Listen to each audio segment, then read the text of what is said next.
Okay, I'll call today's finance meeting, September 8th, to order. It is 5:34. We have a quorum of 4 of 5 with Davis missing at this time. First on the agenda, Finance Committee minutes from August 11th and Finance Committee minutes from August 25th. Mr. Smith, I would move for the approval of the minutes of the September 8th, excuse me, the August 11th meeting. okay. August 11th, second by Berg, okay. You said you had two sets of minutes We you wanted approved? You want, yeah, well, we just got the motion for one. We can do it right after again, okay. For the minutes from August 11th, all those in favor say aye. Aye. Aye. Aye, opposed? Okay. And then how about the August 25th minutes? Motion by Smith, Move for adoption of the minutes from August 25th. okay, second by Berg. Okay, all those in favor say aye. Aye. Aye. Opposed? Okay, next we have opening for public comment. Each individual who would like to address the committee will be permitted up to 3 minutes for their comments on agenda items only. And I'll let the finance committee know that some of the leadership is here in case there's questions later on too, so. Okay. Seeing none, I'll move on to business. Review and discuss IT internship position.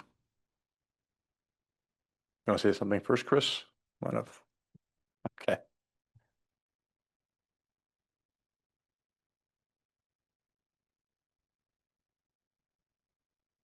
In the role of the technology coordinator.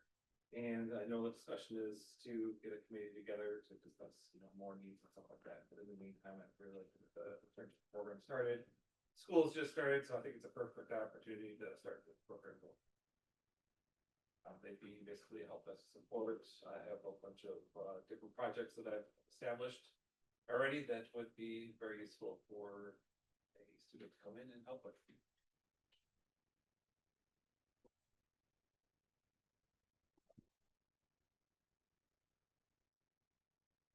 Any questions?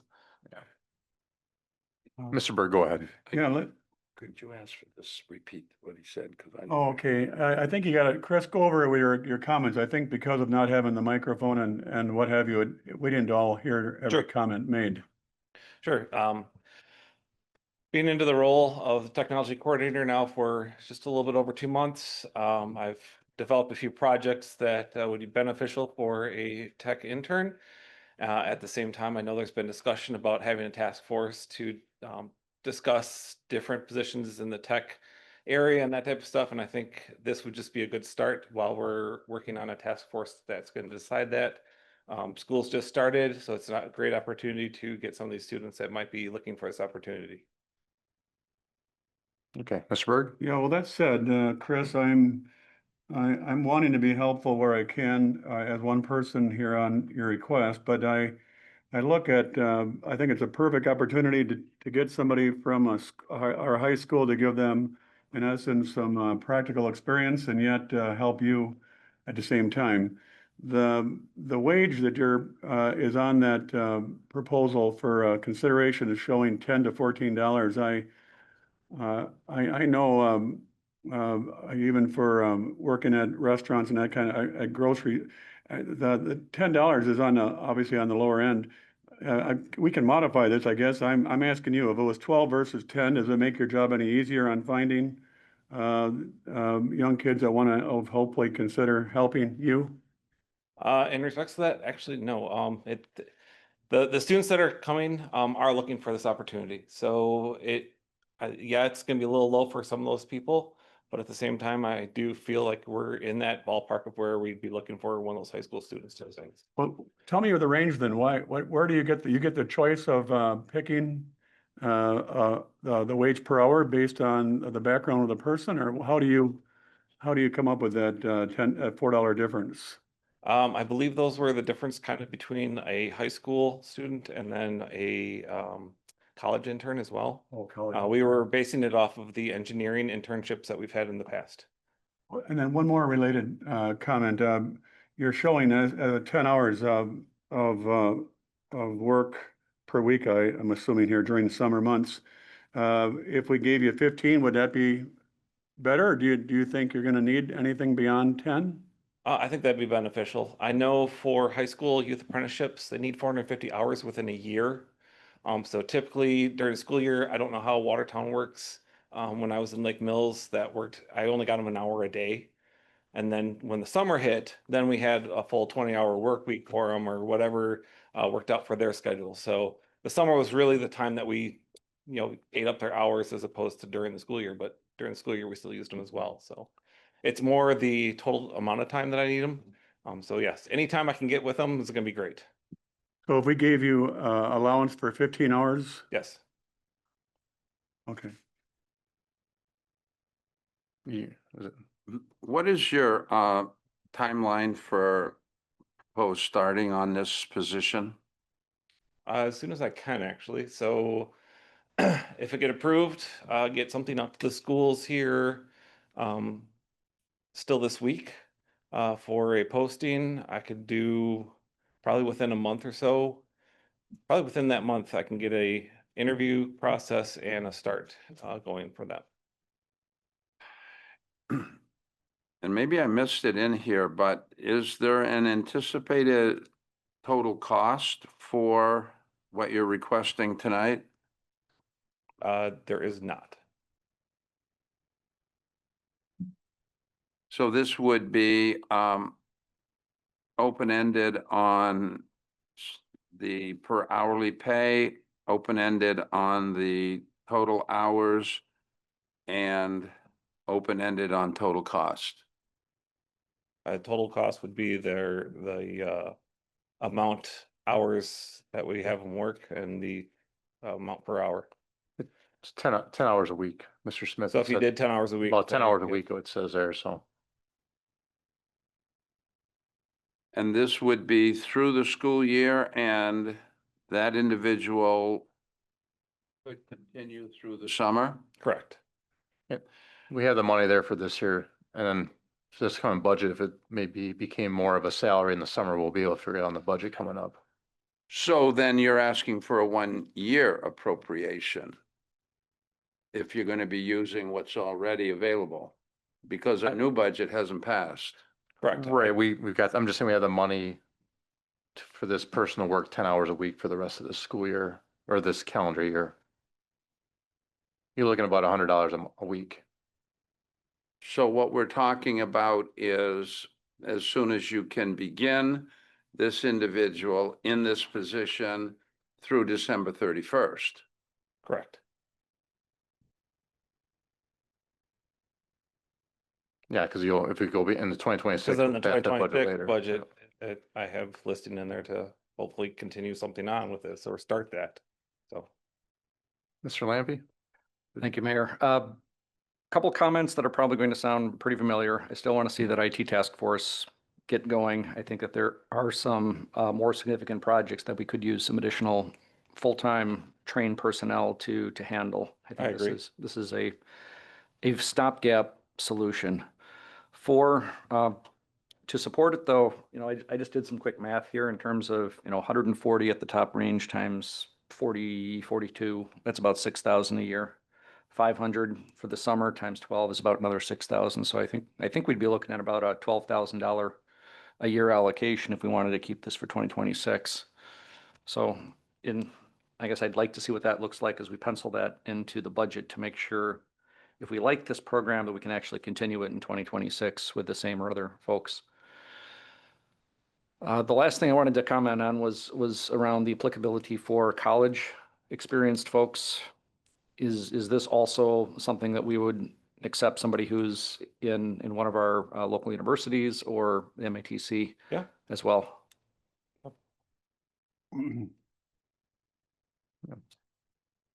Okay. I'll entertain a motion. On that last point, Mayor, I'm sorry, would we want to widen this out if in the job summary from high school to collegiate?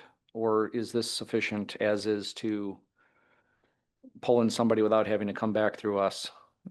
So I come back in a couple weeks because we're gonna get a college kid, you mean? In the future? Yeah. I mean, if we let this go, we do a 2026 budget allocation, I don't want to see this again for $12,000. Sure.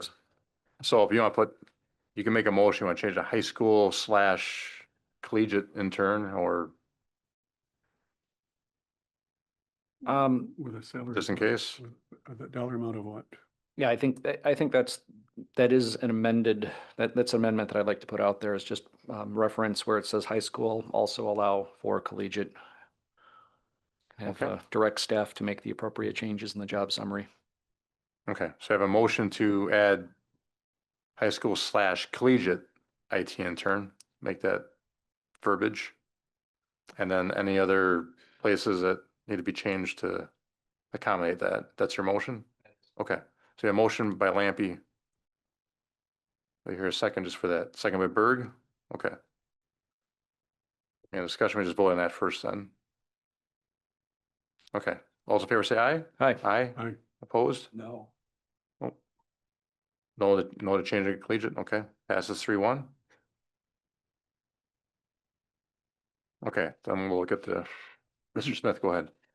Okay, I'm not going to support this. I think that as we have opportunity, it may very well be a position that we want to prioritize.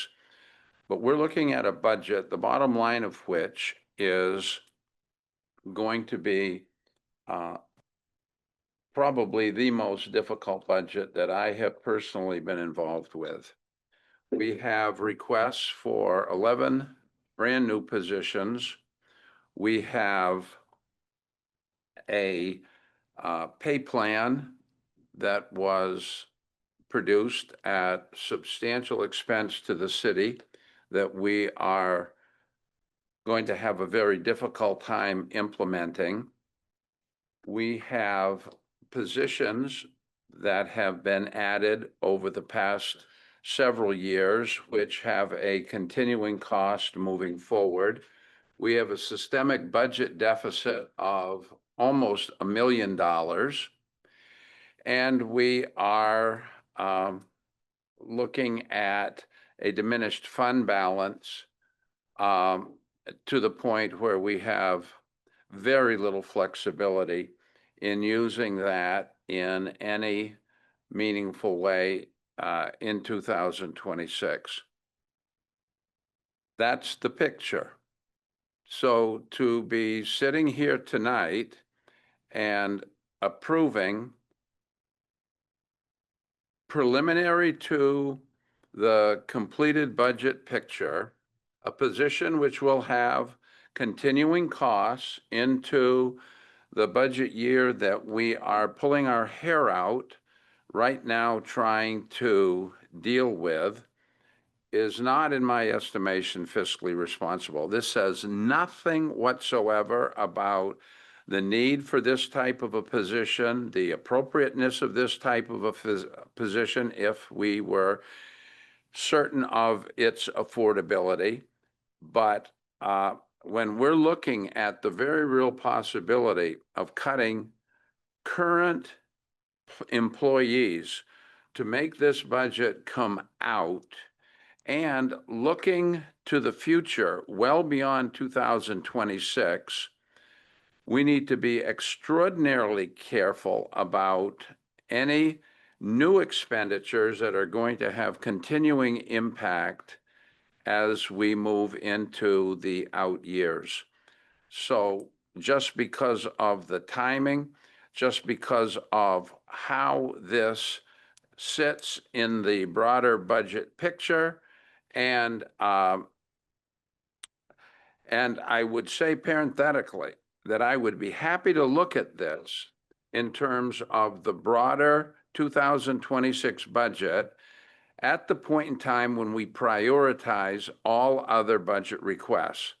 But preliminary to the budget, to make a decision, I'm not going to support it, at least not now.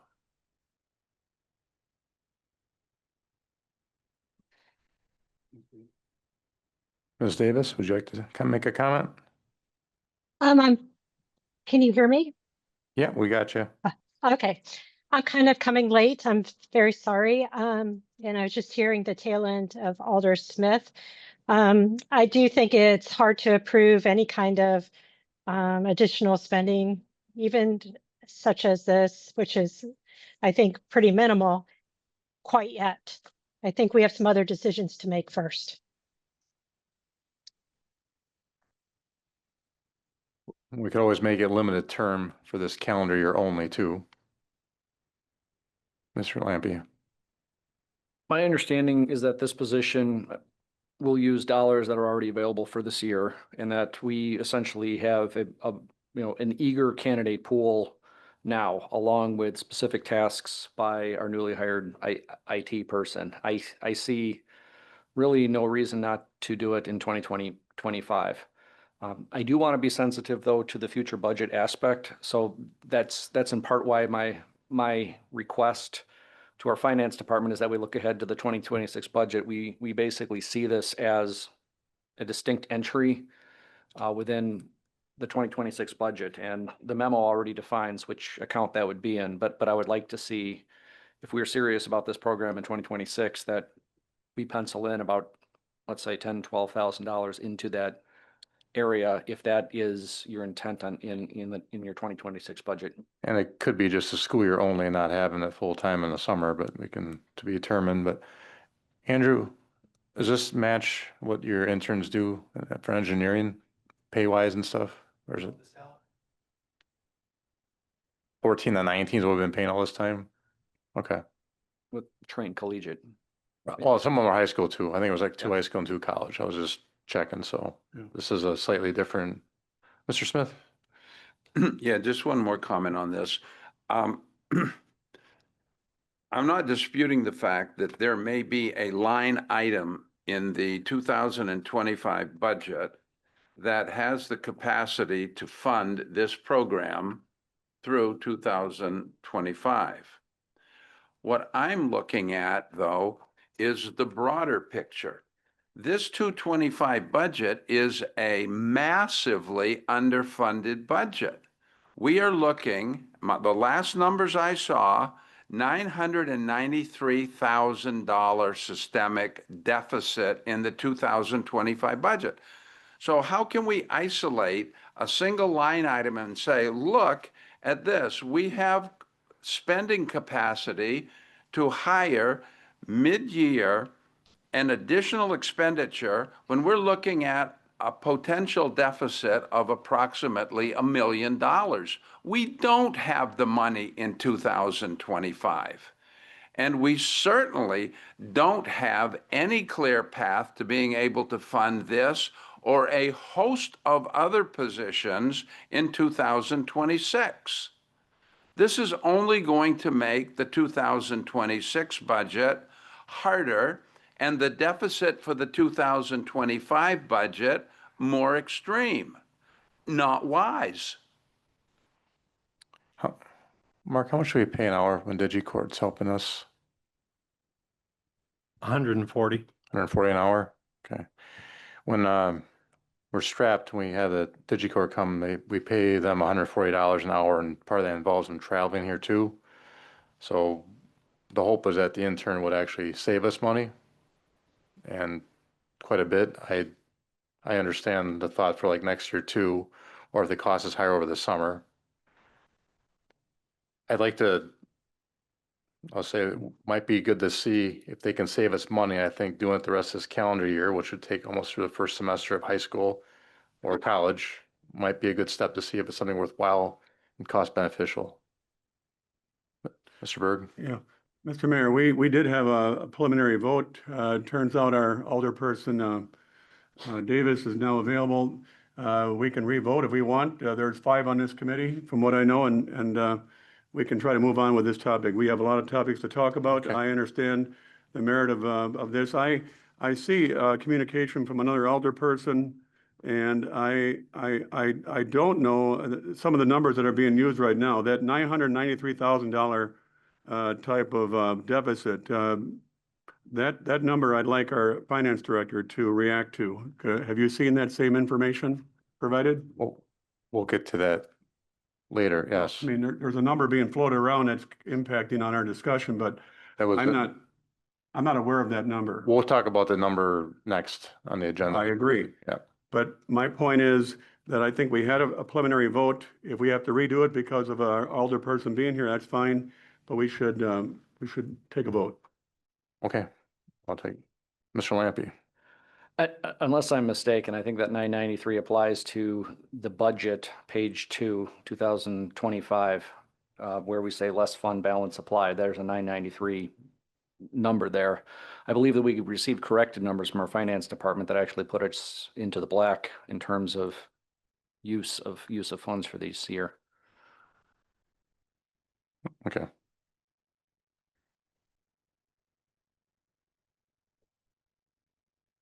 So I think we were in the original motion. I think we're at Smith. We're an amended motion. Well, we passed the amended motion to add that, so if we want to vote then, I believe it's the Smith first, unless there's further discussion. I didn't make the motion to No. approve. No, he didn't. Oh, that was just from the, okay, So all I'm trying to clarify is that we did already vote and it was passed by a 3-1 margin, but we, That we- was for the amendment. the amendment to add collegiate to the term, so, okay. Mr. Lampy. So I would like to offer an amendment that to the original motion, basically, that just adds the phrase for the 2025 budget year to make sure that this is capped into 2026 and that we have that budget discussion. Can you?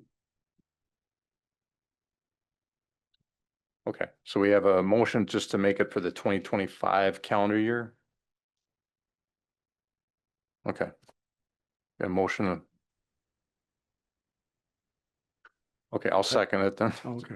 Yeah, to stop at December 31st, 2025 is what, Correct. right, okay.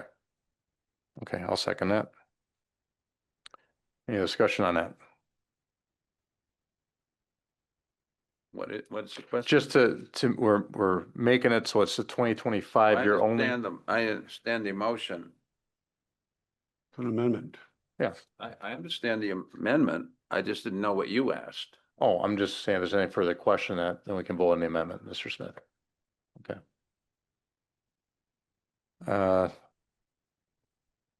Lampy, Aye. Berg, Aye. Smith, No. I'll vote yes. Davis?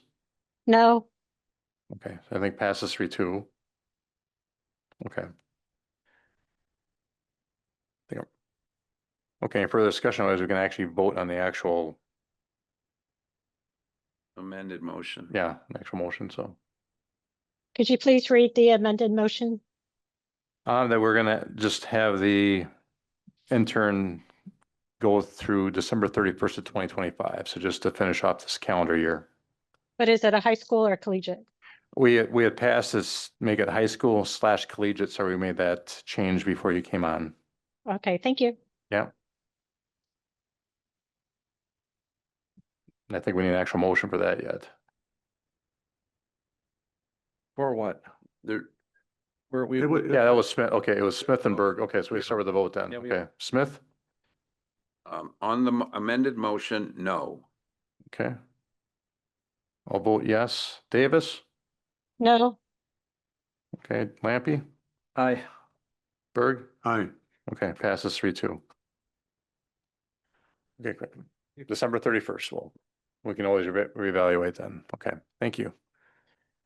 Okay, next under business, we have B, review and discuss 2026 budget. Mr. Stevens, I guess you can go first. And attempting to share my screen so that Dana can see it.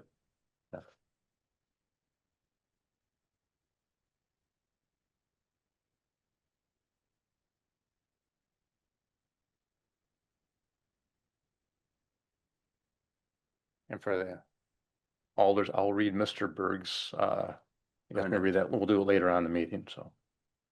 I'll read it later.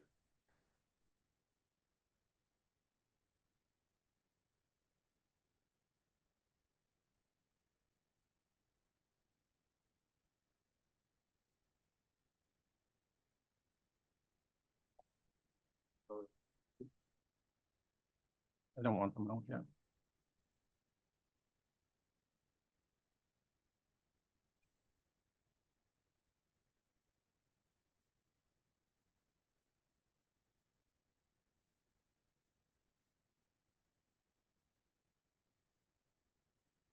Okay. Just a few different things that were follow-ups from last meeting, starting with just a summary of compensation costs, comparing the actual to budget over the last 3 years. So that's on page 8 in your packet. So I separated out the wages from the benefits for each of those years. And the first column is actual, second column is budget, with a difference in the third column. So just looking at 24 to 25, so that you understand what has already been implemented into the 25 budget, you can see that the wages in 24, the actual wages were 11.263 million, and the increase was a 0.78 to 11.351. So we attempted to take out of the 2025 budget some of the things that did not happen in the year 24. And then the same holds true with benefits. The benefits for 24, if you can kind of go back in mind, health insurance with the state was not releasing their rates in a timely fashion back in 24 and earlier. And so there was an assumption on some benefits for the costs of families and singles that we had on the plan. So the benefits did increase. The budget, increased for the year 24, but we also then tried to correct that for the benefits in the year 25.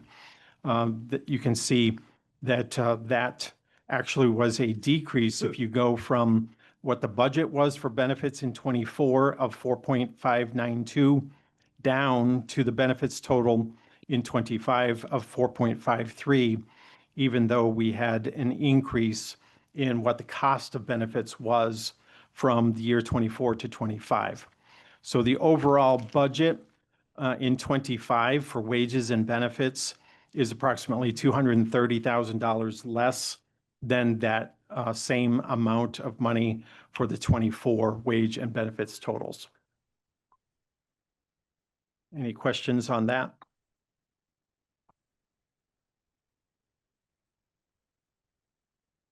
Okay, next page 9.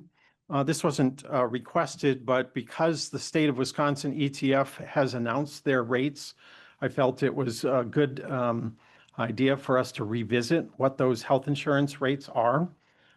Just to bring to your attention that what we have available to us in the 3-year agreement that we have with Dean was a not to exceed 9.9% in year number 2 and a not to exceed 14.9% in year number 3.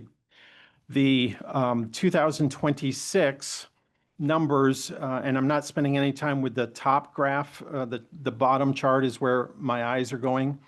Just to bring to your attention, a year ago in September of 24, the state said, plan on an increase of approximately 6.8% for the next 2 years. And so that's what the little comment that I have on the left side of the chart, that's what they were to increase, but with no guarantee. So in contrast, what we have with the Dean was a 3-year guarantee on the not to exceeds for years 2 and 3. And if we look at 9.9% being the maximum, 2397 on the far right, but our agent is telling us that it's tracking currently at 8.6%. So my hope is that the 2397 is going to be less, but we don't have a renewal rate yet. So just bring to your attention that that hasn't come to us. I don't know what the renewal rates are. We're just tracking at an 8.6% increase over the current year. But at the 9.9%, if I were to compare the 2026 Dean maximum at the 2397 and compare that to the 25 actuals, Mercy Care was the only one that was cheaper. In other words, what our maximum might be with Dean is less than what any of the other ones outside of Mercy are in the current year. And also that move for insurances from one group health plan to this has proven itself to be a cheaper alternative for us. And in particular, when you look at the fact that we're at Dean HMO and compare the Dean Health HMO, that column is the same plan as effectively what we have. So within or through the state, we would have had to pay $31.30 per family per month. And our maximum will probably be no more than the $23.97. And also a positive move on that part. And just to bring to our attention, although it's not our intention to want to move from one company to another, when we agreed with Dean, the approach that our brokers suggested to us is after a year's worth of history with them, moving on to year number 2, then that gives to us a better ability to shop the market for year number 3. So that 14.9, although it's guaranteed, we'll have the ability to then have our own data file so that our broker house could shop to see what other alternatives there are. We're not stuck, if you will, beholden to stay with Dean on year number 3. I'm not suggesting that we want to move. Things have panned out, once we got over the first blip of moving to them, because they were in the process of getting bought out by Medica, a bigger company in Minnesota. There were some glitches, admittedly, but we do have options when it comes to year 27. Okay. Any other questions on the health insurance? Just an update that I think we're doing as good as we could do on rates with the separate group health plan that we moved to a year ago, starting January 1 of 25.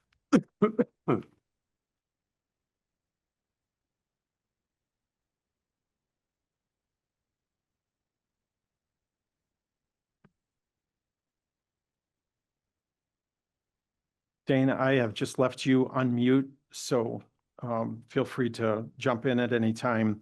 I'm just trying to juggle all my paper, the screen, and so I'm just keeping you unmuted. I understand. Thank you. Yep. So then the third document, page 10, you're accustomed to seeing this document. Just tried to update with as many different things. Well, there's actually admittedly only one modification that's of any substance on this compared to anything that you've seen in the past. And that is as a precursor into the 3 different templates that I am going to be presenting to you. This is assuming an increase on our wage base of 2.75%. So staying with our same pay table that we are currently on, using a 2.75% increase, and specifically so that it's clear, that would represent an increase of the pay table amounts, but it would not then indicate any increase in step. So it would only be a 2.75% increase on the overall pay table rates. Again, no increase on step. So that is in here, and that is what then I utilized in the 3 different income statement forecasts that we have to go to. Okay. Any other questions on that page? Okay, just so that, Mark, you're showing us then that the combination of employee and non-employee proposed type of increases and actual, along with the health insurance, that total comes out to that 637,000? Yes, correct. And that's a number we need to know, because that's sort of if we buy into that concept, then that's by itself, that's the increase in the budget for next year. That is correct. Yeah. Just a reminder, I am using a 4% on the police department union contract. That contract is in the beginning stages of its negotiation, and so that's not a hard number. We used the 4% with the indication that there are a number of requests that are within that union contract offering that came to us that are not just paycheck related, not just wages, but some other benefits as well. Is the health insurance pretty locked in, Mark, at this time? Or could it change a little bit yet? The health insurance, yeah, I mean, we don't have a renewal. So this is just based on what the dean, the book of business that our broker house, USI, has with Dean, with July 1 renewals was close to that 8.6%. So it's got nothing to do with the city of Watertown. It's got everything to do with Dean's renewal rates with other companies that our brokerage uses or brokers for. So I have no guarantee on that, no renewal rates. I have a question. What?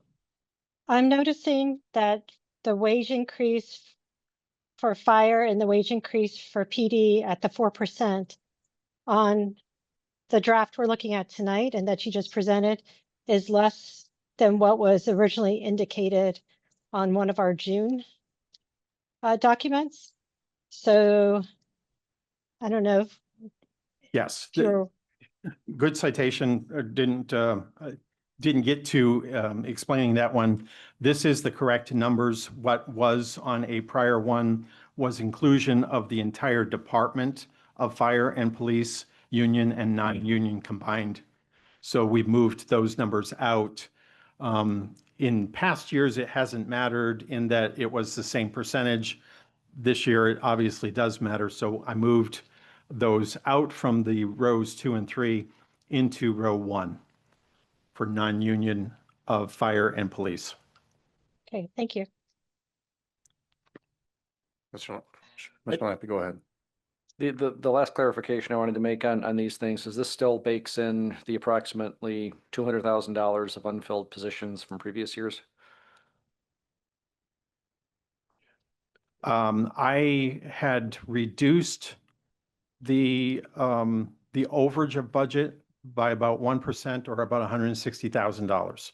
So it includes 160 less than what we would anticipate. Thank you.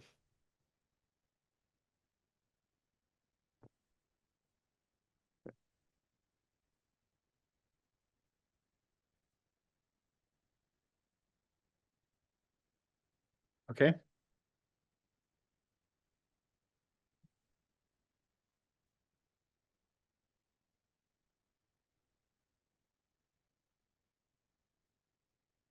Okay.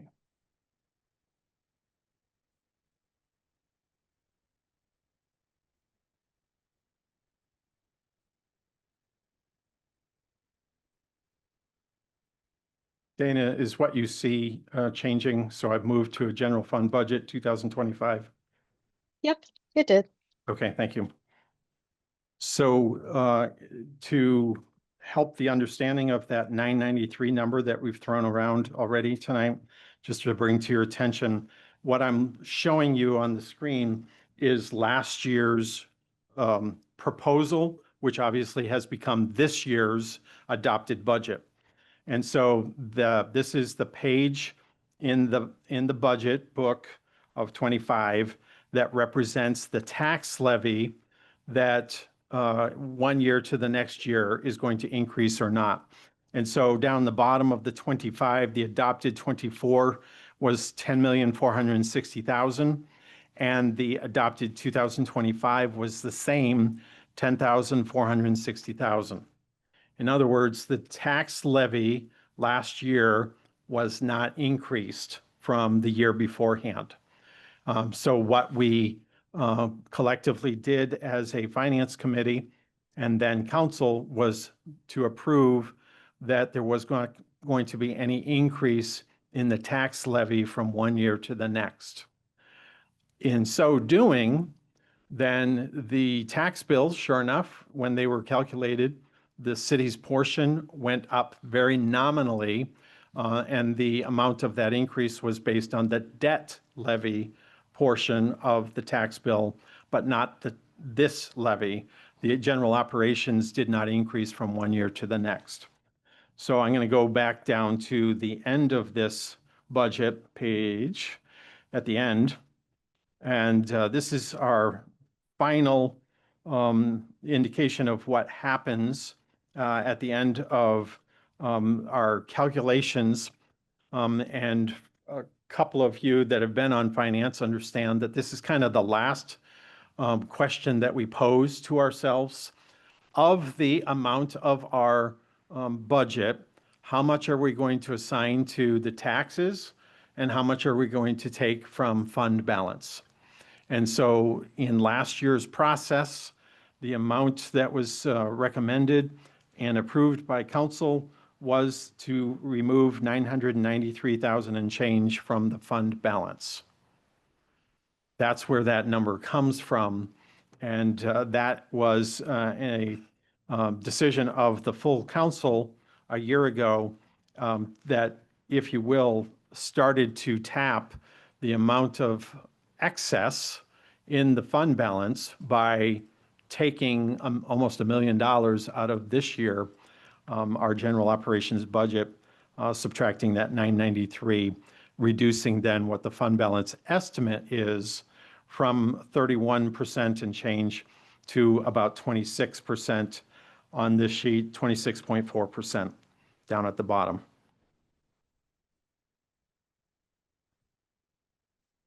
Any comments on that?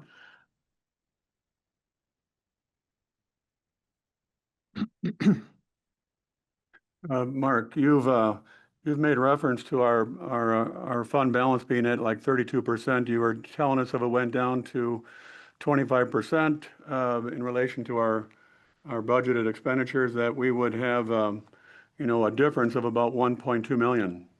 You made that reference to us? And that was before realizing that, wait a minute, we can't do that because of 2025. We had already impacted that differential. That's what the fund balance looked like at the end of 2024. It was at 32% Yeah. or so, right? Yes. Yeah. And we still have about a third of the year to go. So that means we're projected to eat about 300,000 off of it the rest of this calendar year. Yeah, but I mean, with what you know right now on the expenditures and the way we're doing operations for this year, are we gonna tap into that fund balance by that amount that was budgeted, or is it gonna be less than that? Good question. I don't have an answer for today. The process is underway for creation of the budget. All departments had to give me their numbers last week. So I am working through adding those all together, and practically until I get all of them in, I don't really know where it's going. But what I'm building is in this page that I've got, this total estimated 2024 obviously will become the total estimated 2025. So in a worksheet that you don't have, I've created a fourth iteration to pass out once we get to that point. Then I have added another cell on that spreadsheet that we can work online with.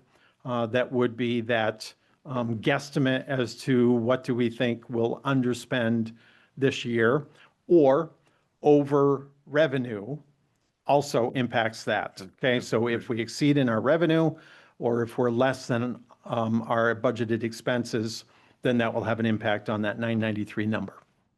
Okay, it's anybody's guess at this point. I have started going through line item by line item. I'm not seeing any scary areas, with one exception. Just give you the heads up that IT and the cost of Digicorp has gone excessively over budget this year with the vacancy of an IT coordinator. And also that's going to be one of those, what I call budget busters, affectionately. And, but I haven't gone through the complete exercise yet. Trying to build a budget in the meantime. Digicorp is pretty high, hence the IT intern, hopefully to alleviate some of that cost. Yes. So actually, in reality, that intern, if the person's used in an active way, they can actually, you can modify the need for that contracted service by the amount of things that you're doing with the intern? Oh, and that would be the hope that, yeah, we wouldn't be paying $140 an hour. Yeah. And $14 an hour sounds a whole lot. It may be a savings and not a cost, is what it looks like right now. 140 to 14, right? Yes. That's what the difference would be.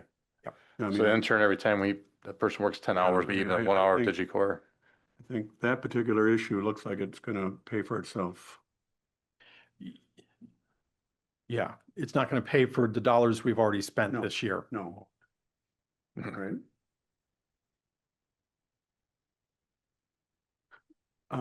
Just, I think I want to just go back, I don't want to take up, because we have a lot of topics to go over here, but you showed us on that first page 8, the savings that are actual versus budget and the difference, and I saw in one of your data sheets that you had $288,000 as being suggested. Is that an average that you're feeling is going to be something we can use for budgeting purposes going forward? 288,000 for that basic savings by reducing our figures here, budgeted versus actual. We're going to have a savings that we can actually put into the budget for next year? I didn't use an average. I used a formula base. So in the current year, we used 1% Yeah. of that. It worked out to be 1%, I'll put it that way. But recommending that we could potentially increase that to 1.75%, but I don't feel any more comfort beyond that. And 1.75% equals what dollar amount? The amounts that you saw on the spreadsheets. 288. The only, I was able to tap into City of Waukesha to help with some of the forecasting. They're about the only city in the area that has kind of done some of what I'm presenting to you tonight. This has been a desire that Mayor McFarland threw to me a couple of years ago. To forecast into the future. And I thank you all for your insistence last meeting to make it happen. So that's where I've spent my time over the last couple of weeks to create this forecast tool. Very helpful because it's painting more than 1 year into the future. And that is going to help with your decision-making process because it's not just looking 1 year out, but now 2 or 3 years into the future. What does the ramification of this take place? And I'll just have to cite, last year, it felt real good to not increase the taxes at the expense now of moving forward at probably having to play the game of catch up.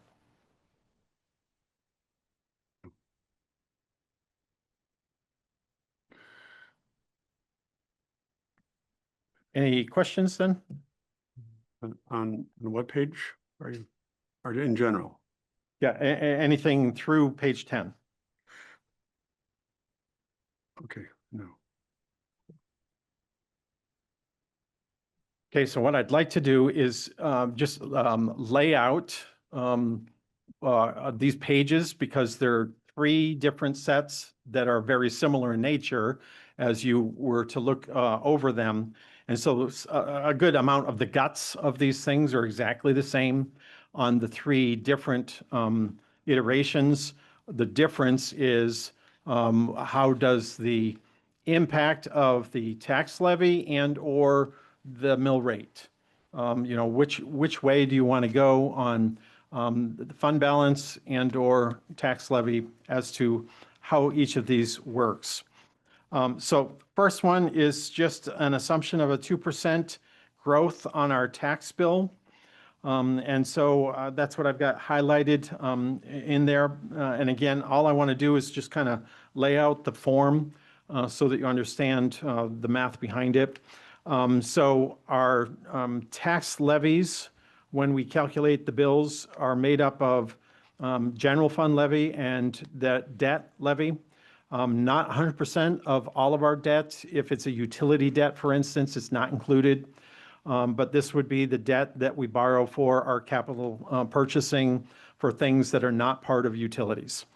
And then that third row just takes into consideration that I have to do some math behind the scene to try to get the difference between equalized value without TID versus equalized value with TID. So it's just part of the math equation that goes in to figure out then what the assessed value total is.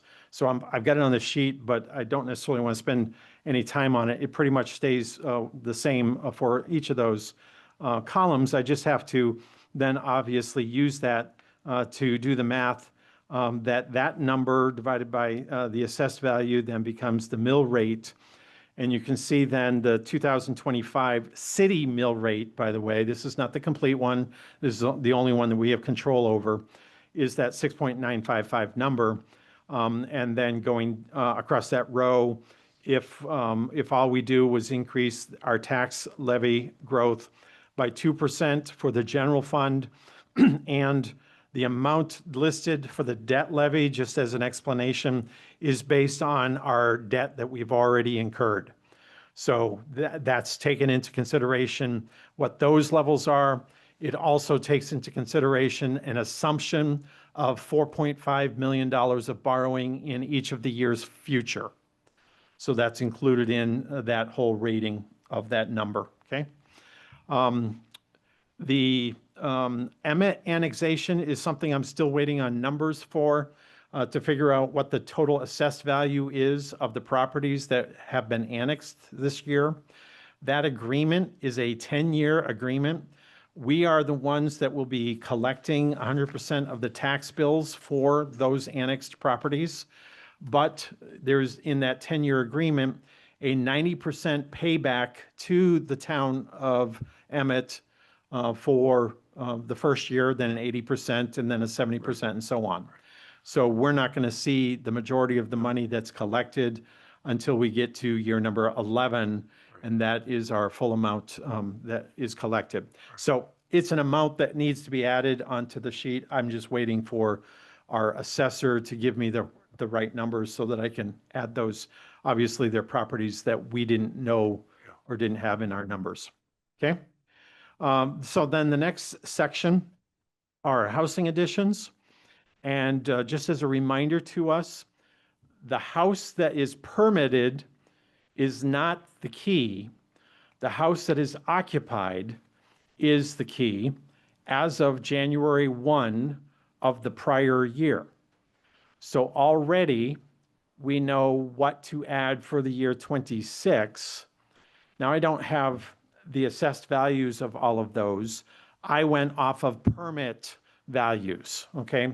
So the permits that were pulled in 25 were 22 in number, and the average permit was the 228,000.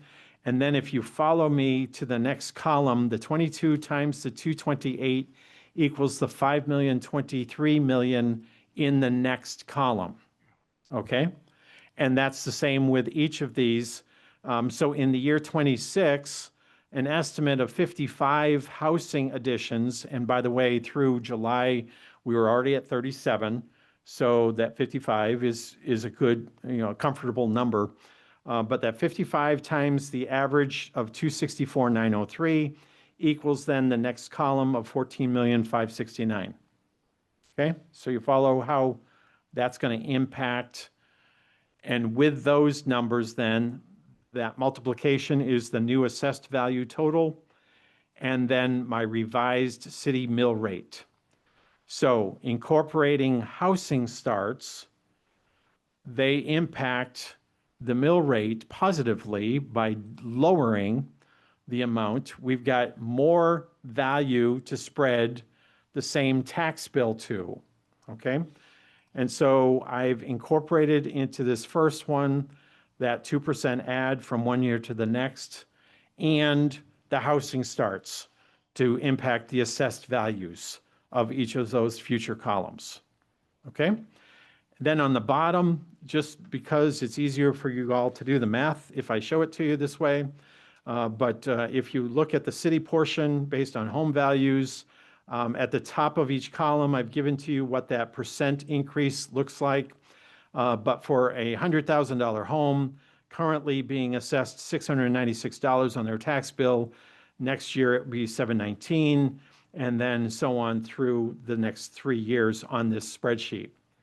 Now, this is only playing with the difference between how much is going to the tax levy only, and not how much is impacting the fund balance, okay? So this is one of two spreadsheets that you really need to be looking at together, because you would look at this and say, well, this is great news. We just lower it the next couple of years and it'll go down. That's not the whole picture, obviously, but this is just to kind of paint what does it look like if all we do is raise our taxes 2% each year. But we have about 2 to 2.5% added value in a normal year, plus additional houses. Now, my additional houses across the board there, 55 times the 3 plus 50, for the next year, it's but 225 or so houses, 230. And that's probably on the low end. The mayor has a number 265 in his totals.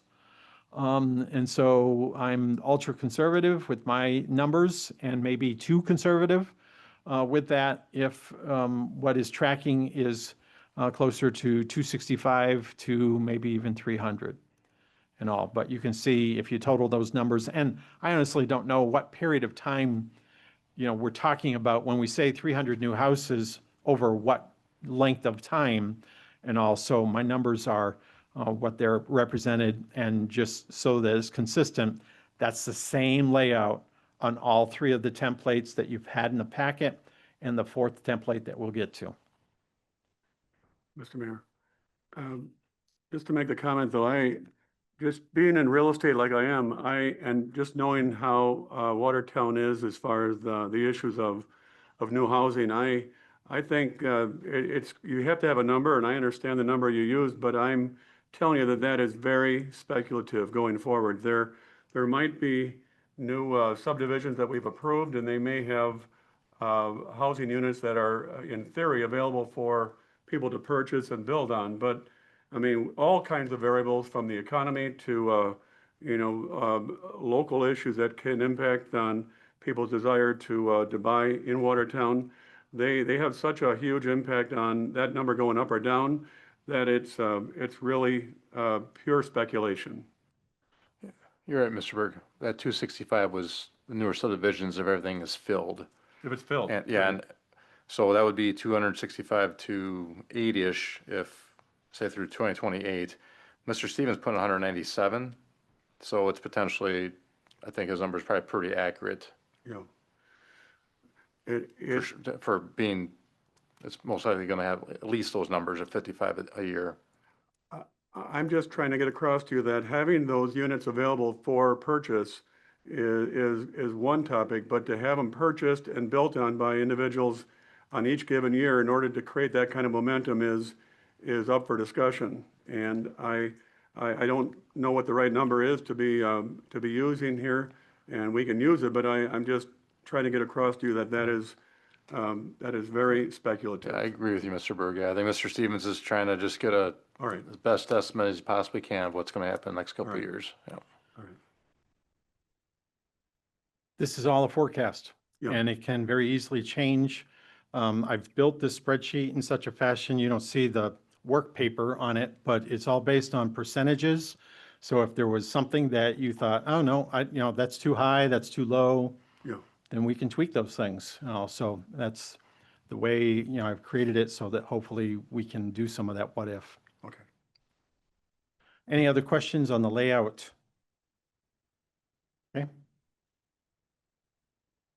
Moving then to the, again, layout on the income statement that we're looking at. And I had to, throw in 24 just so that I had a basis to start with. So that we are reminding ourselves that the bottom line is that key number that we have to stay within the parameters of 20 to 30%. And in 20 to 30% of what? 20 to 30% of our unassigned fund balance of next year's budgeted expenditures.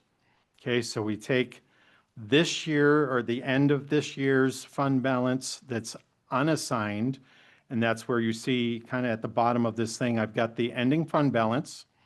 And if you went to our audit, you'd see that exact 8.571 number in the 24 column down there. And then assigned fund balance is listed there. And the biggest portion of that assigned fund balance is next year's budget shortfall. Okay, so of that 1.88 million that our auditors say you can't touch is the 993,000 in the new year. Okay, so about half of it, and then the other half are insurance policies and the like that we have to commit to money set aside. So then you've got the ending unassigned fund balance. So the 6.68 million then is divided by the 21.084 million the next year to get to the new percentage each year.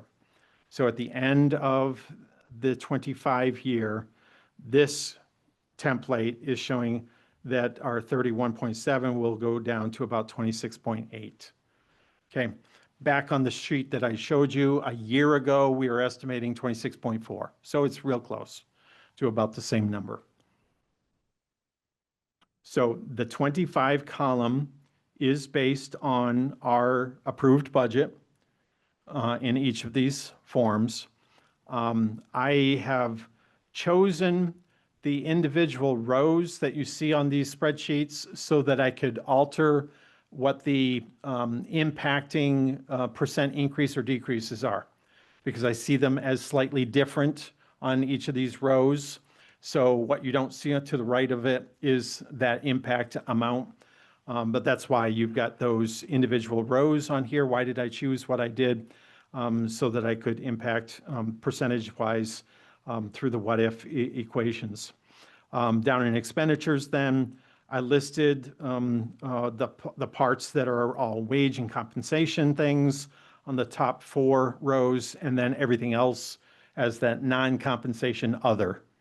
So lumping it all together, treating it all together as one row on that subtotal. Then I separated so that you could see how it works. The top numbers are budgeted for 100% occupancies, and then subtracting as an adjustment, the 159 and change is about 1% of the current year. So that's what the number was for the current year, 25. But then I've increased the projections for 26 through 29 to be 1.75%. And I do have to highlight to you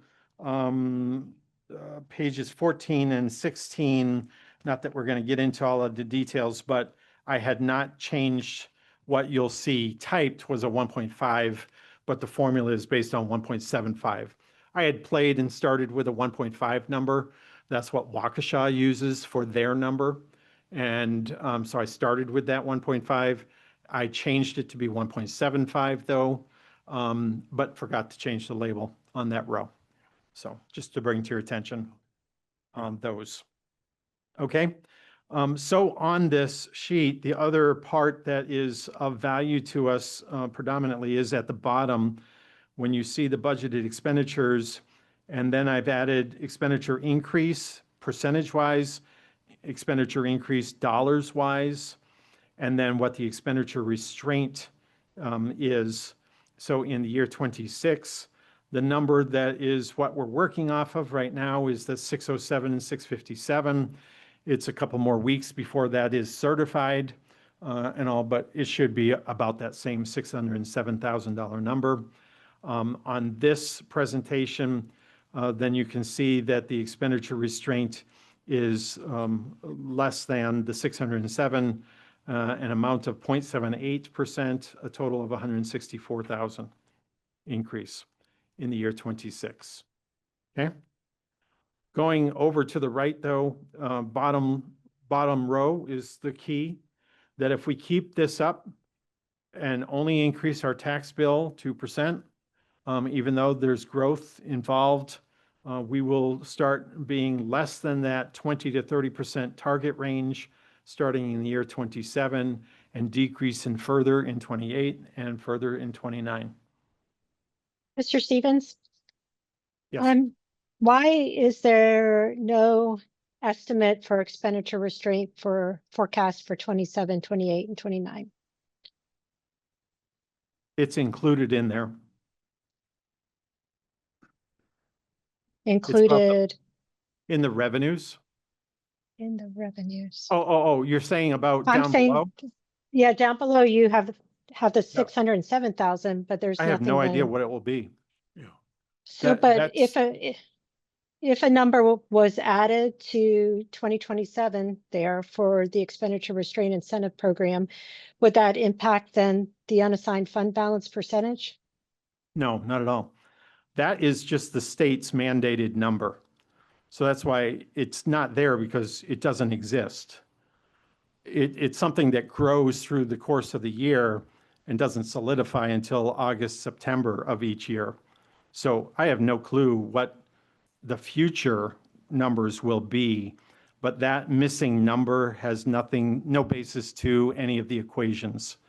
That's just to keep track of, that's our maximum spend. Okay. After I printed these, I did go back and add the 2025 just for kicks. It was 682,000.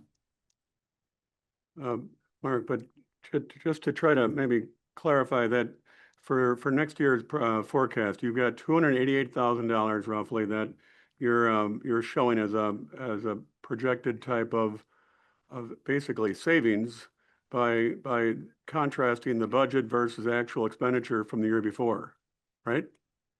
280,000. The 288 is the sum total of the in the compensation accounts above. So it's the first four rows added together, multiplied times 1.75. Right. But for me, it seems like those are dollars now available for us for next year. Those dollars we should be able to, instead of them being allocated like they are, they should be dollars that we could now use as revenues that are as an expenditure allowance to go beyond the 607,000, because our projections now are being adjusted by that amount.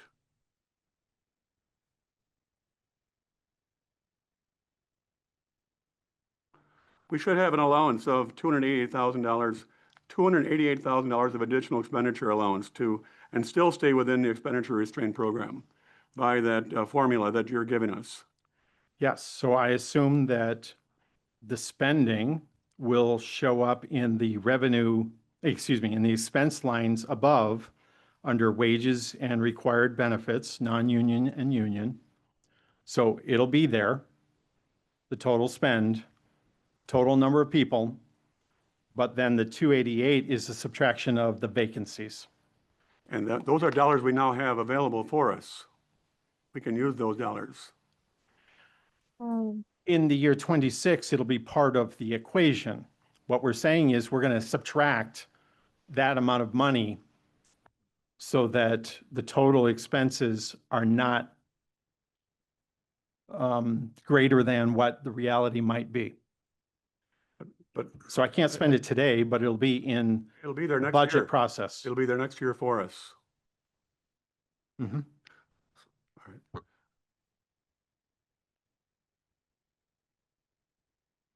Go ahead, Mr. Smith, yes. Yeah, I guess rather than looking just at the short term, which would be the focus of our committee on the work on the 26 budget, what you've done has been tremendously helpful. This is an immense amount of work. It is a tremendous amount of data. It takes us all the way through 2029 and gives us extremely helpful trend lines.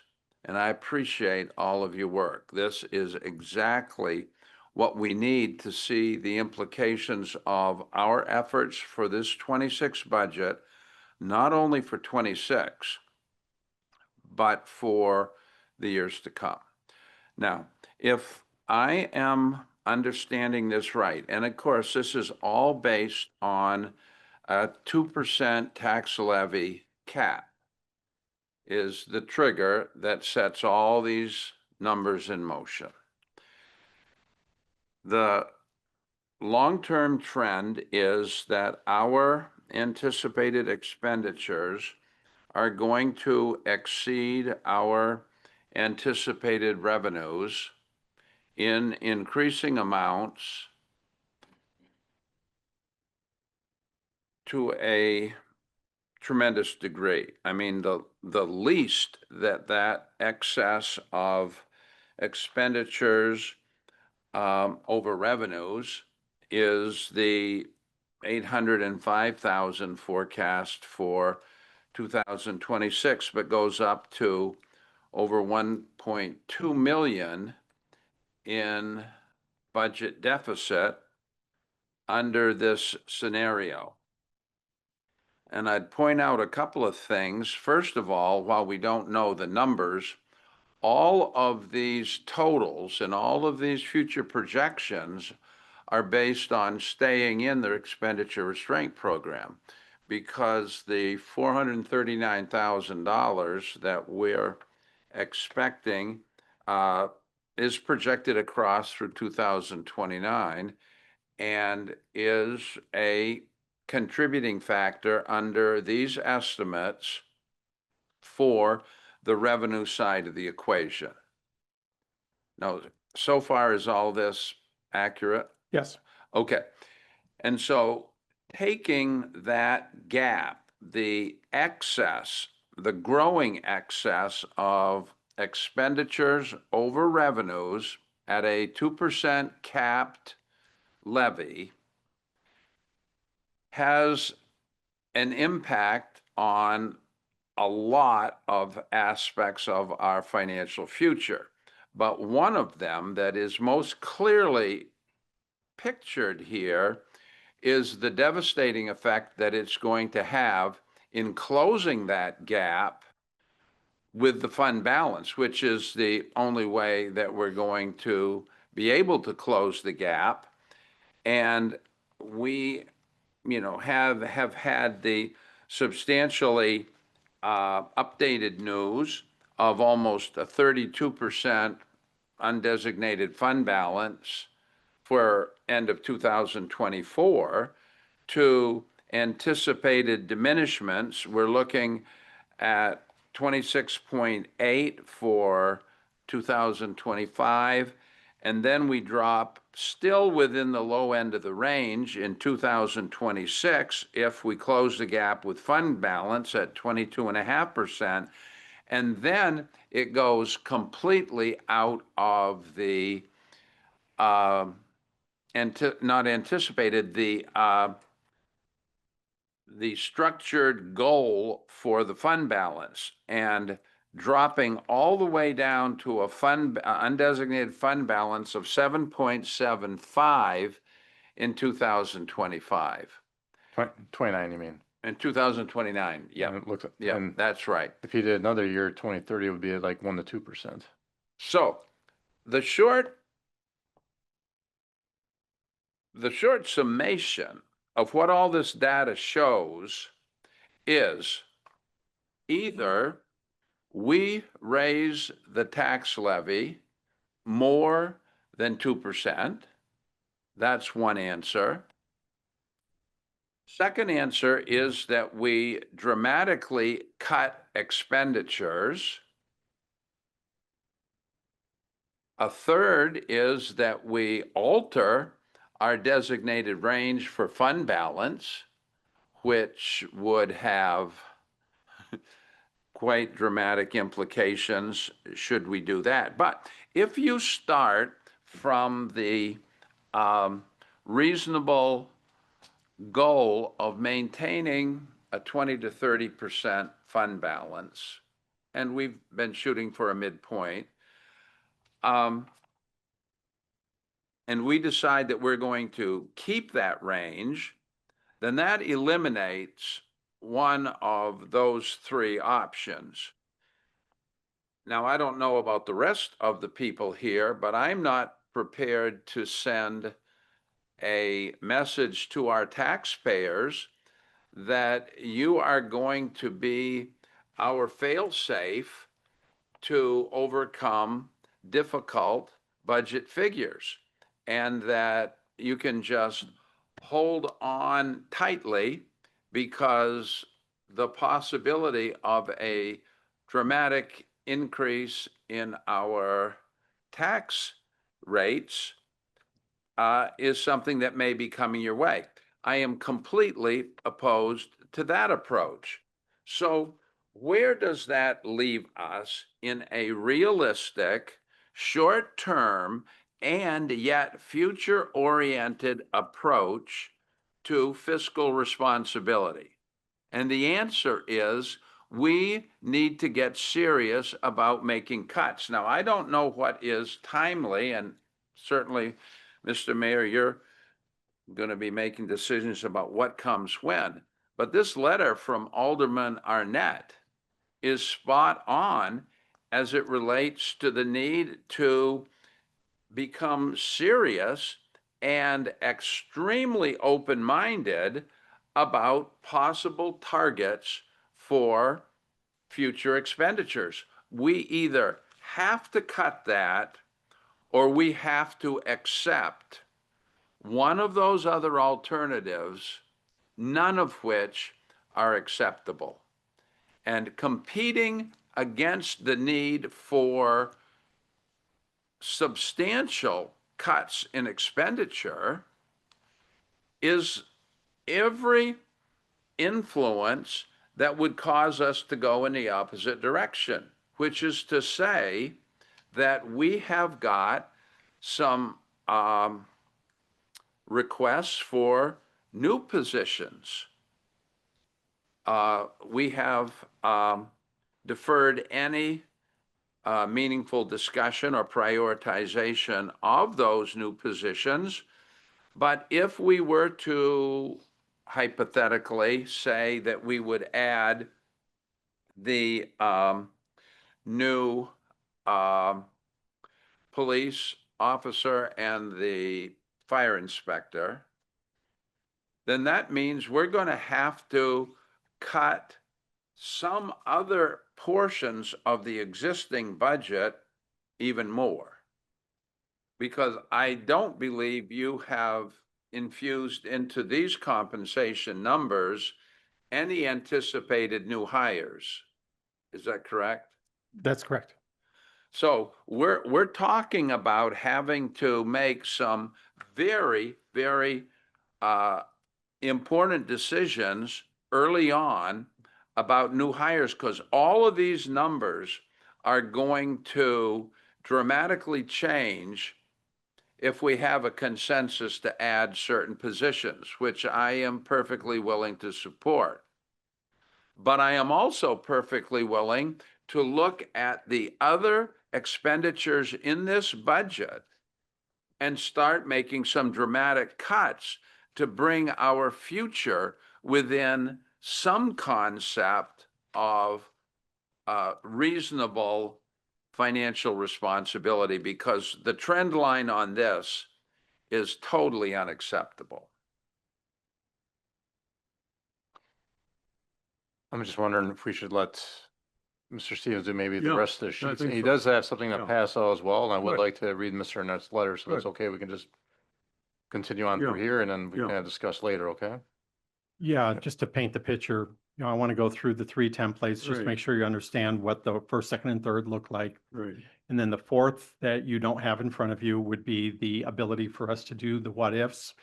And that is the one that probably, although I've not seen Mr. Arnett's letter, that would be best at that point in time when we're talking about an actual list of things that are impacting with the different numbers with what we've got here. Okay. And most of that list that we will share with you, a good number of those have been already incorporated, but I'll cite the ones that are or are not. Okay. So any other questions on the first template? Is that page 12, Mr. Stevens? 11 and 12. Oh, Yep. 12, okay. So then moving hopefully faster on the next couple. These two just represent a different idea. What if we were to say, okay, we admittedly are going to see an increase in the tax levy for 26, but let's hold the ground. That 26 is what it is going to be, and that we incorporate the housing starts and the 2% growth assumptions that our consultants provide to us. So, what are we going to do with that? So you can see that if you look at the city portion, the bottom table, an increase of 3.4%, but then 0. So all I did was make the math work out so that our mill rates didn't change for the next 3 years following. Okay?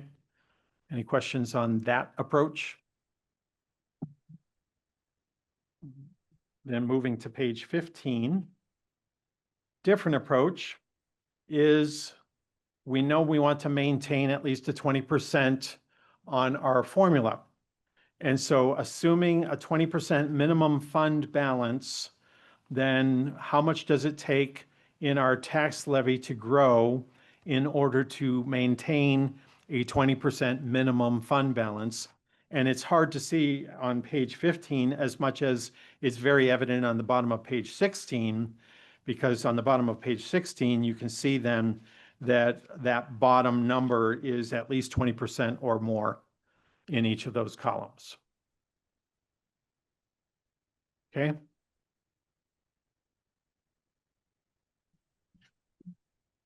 Mr. Lampy. If I'm looking at these correctly, and we are going to attempt to maintain our good standing financially, it looks like the one on page 15 is really the only realistic scenario we have in front of us. Is there any other scenario that would pass muster from our bond agencies or anything else? The bond agency is not going to have an issue with it. Our taxpayers are going to have an issue with that fund balance disappearing and all. So no, none of these. I mean, we're well below our levy limits on that. We're below our borrowing capabilities. So none of those things enter into the picture. But I would agree with you that the last of the three seems to be the only plausible of these three.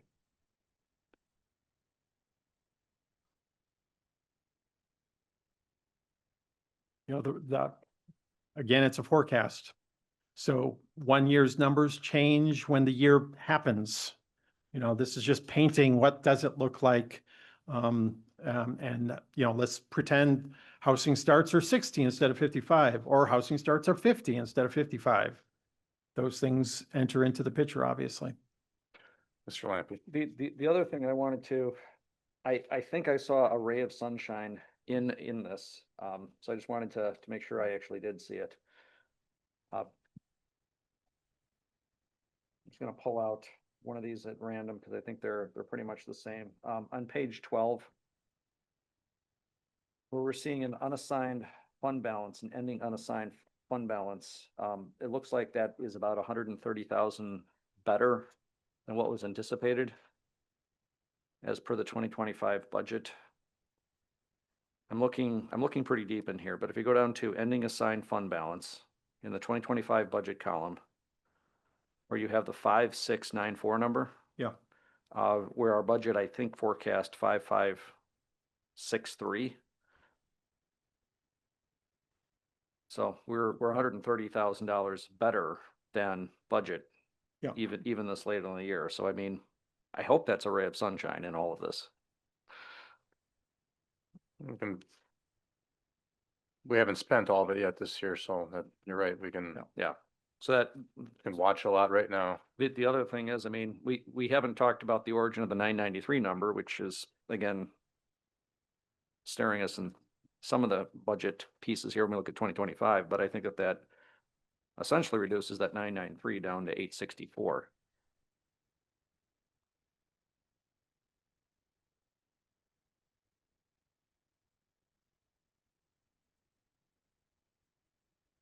And stay tuned on Zoom. I'm just changing to a spreadsheet.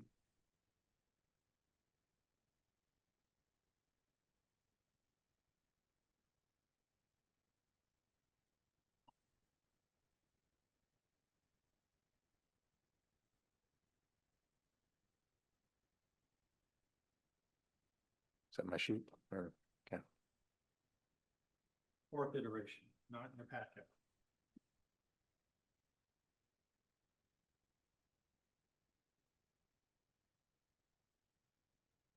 Late breaking when the boss interrupts your 7:15 in the morning Sorry.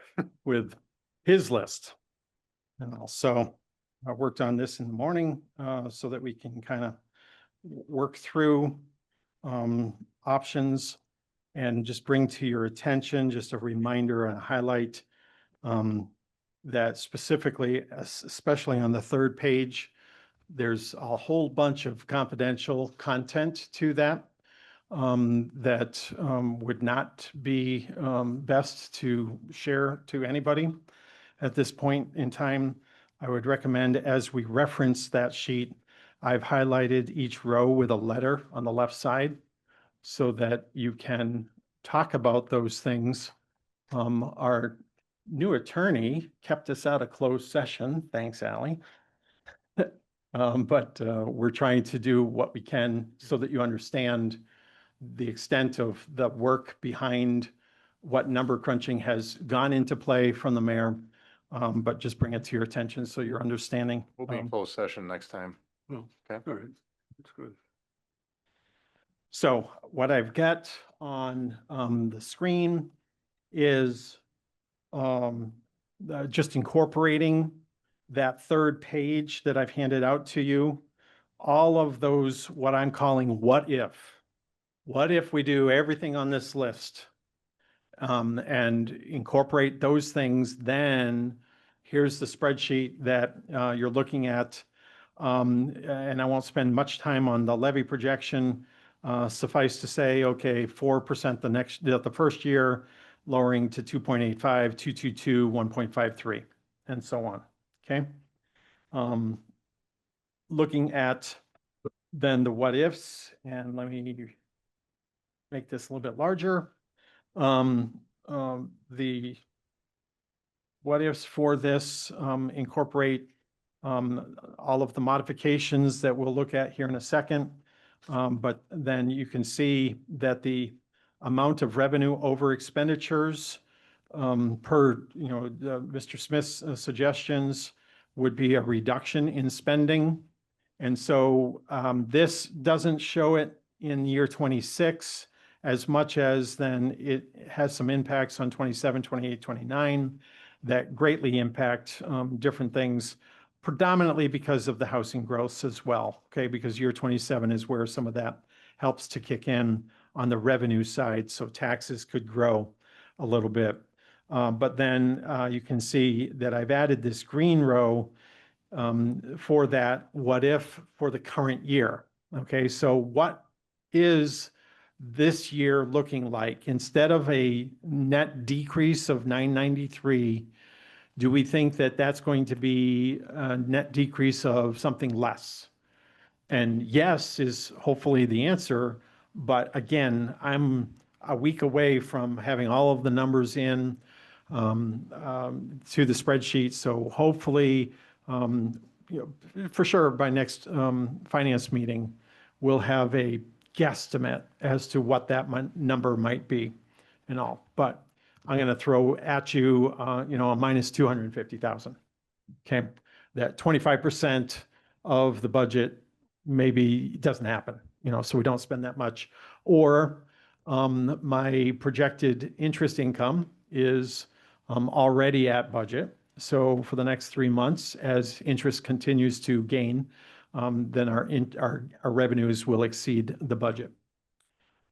So that's a number that if I threw that $250,000 in there, you can see that it impacted. I'm going to subtract it out again.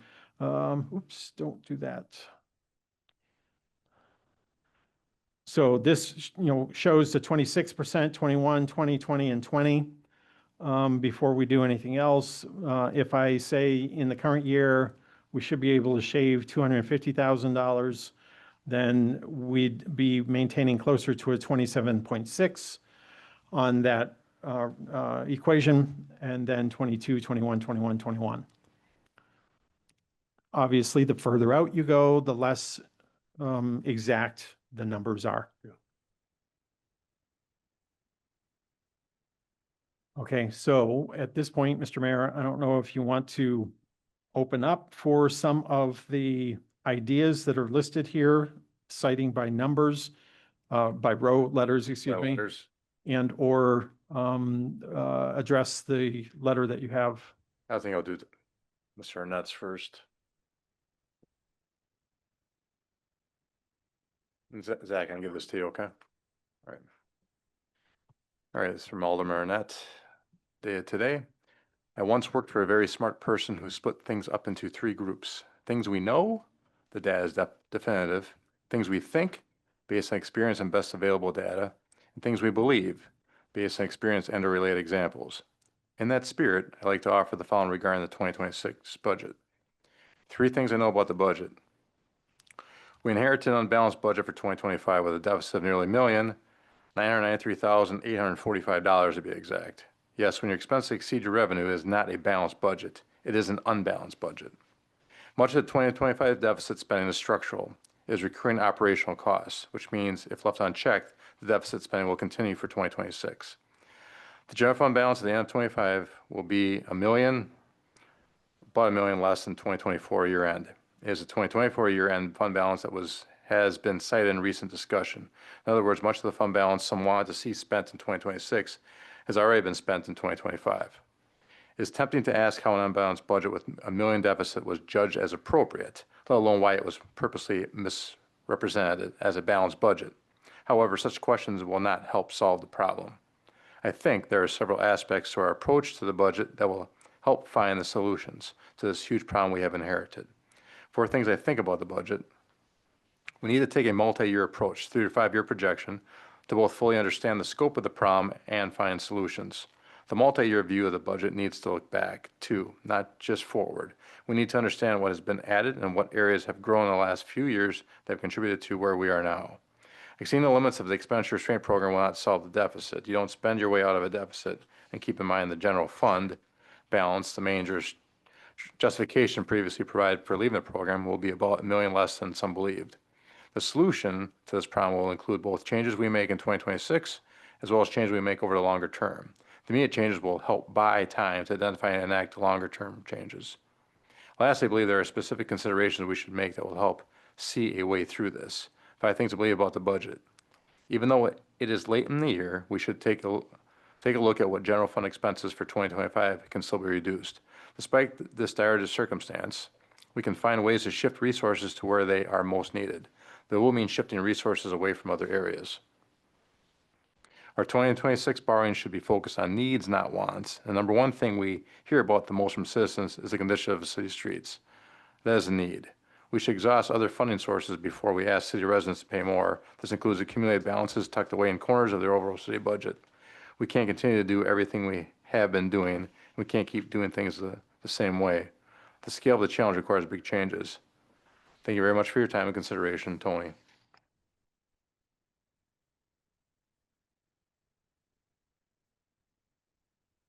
I woke up Mr. Stevens early this morning, evidently. And he gave you this sheet here and put the letters on it. So we're pretty strapped, well, be under ERP, which I said, Mr. Smith, I'll call you out on it. You challenged me to find a way. I said I would open myself up to go either way. And I worked hard to find a way to implement a good wage increase for our employees and to get some positions that I thought would potentially save lives. I agree a lot with what Mr. Arnett said. From the Fund 1 balance, we are tight-knit on that.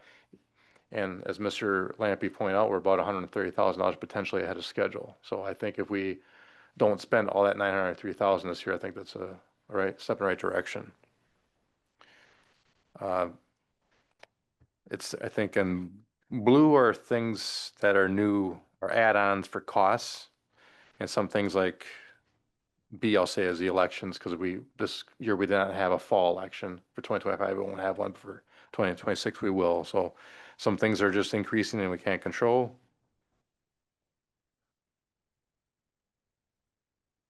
So things that have been cut and ways to move revenue to create some of the new positions were done. And I have some more ideas to do yet to help that out. And I've worked hard with the staff over the last weeks too, and trying to think of any way to save money, not from just this fund, but all of them.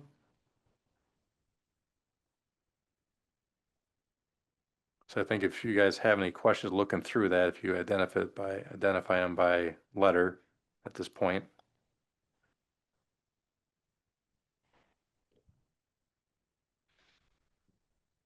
Let me explain that the highlighted blue all represent wage accounts.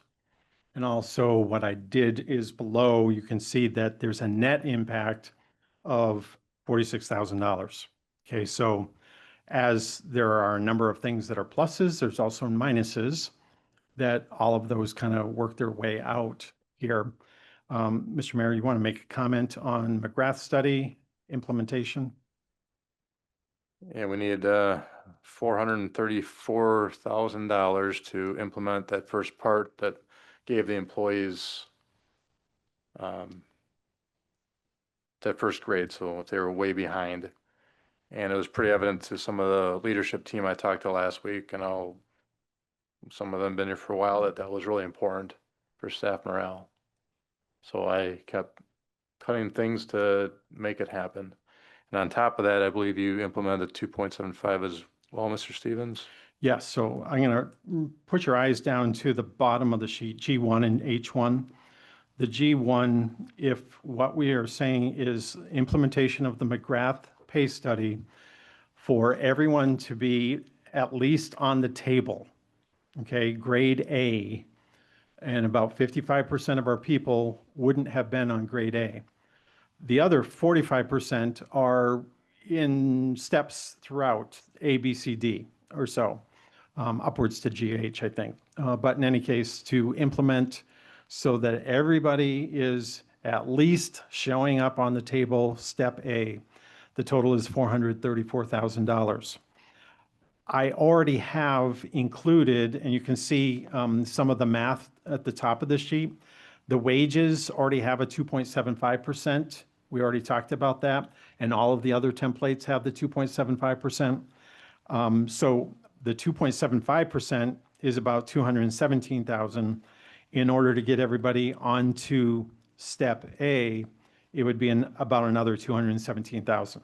Okay, so it almost works 50-50. I mean, that's not what we were planning on doing, but that's how it works and all. So the total to get to the McGrath pay study would be 434,000, and it's just in two different pieces on this spreadsheet. But the 217,000 down the bottom is an add for it. Just looking at some of the other blue lines, if you will, Robert's already talked about line B, the elections. We had 2 elections this year. We'll have 4 next year probably.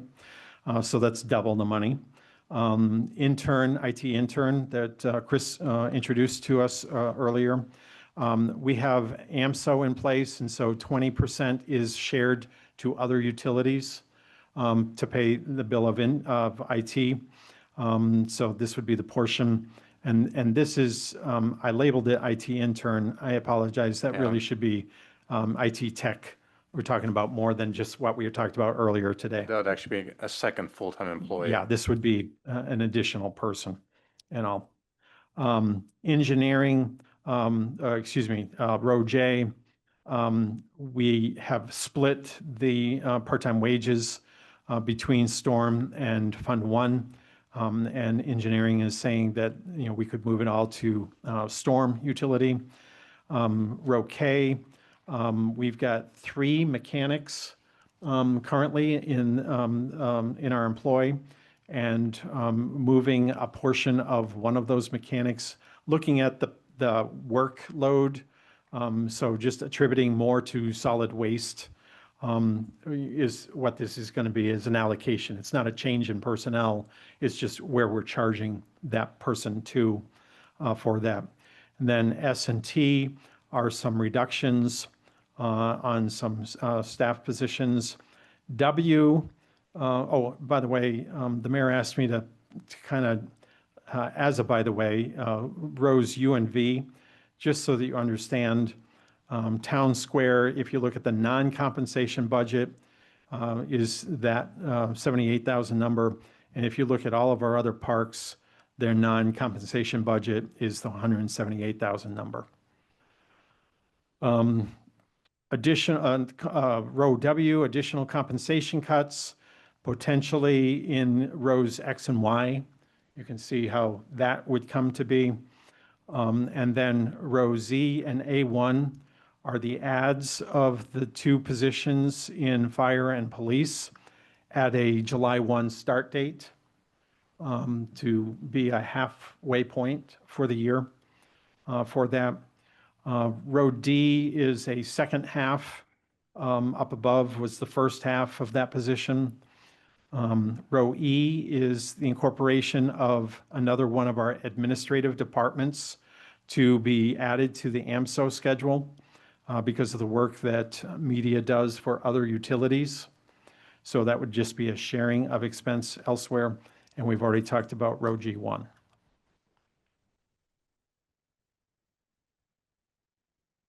Most of the other non-compensation things, I think we've kind of already been adding to some of the preliminary sheets that I've given to you in prior meetings.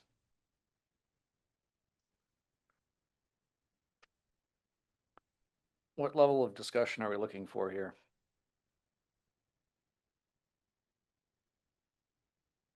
Oh, well. I guess I'd avoid employees.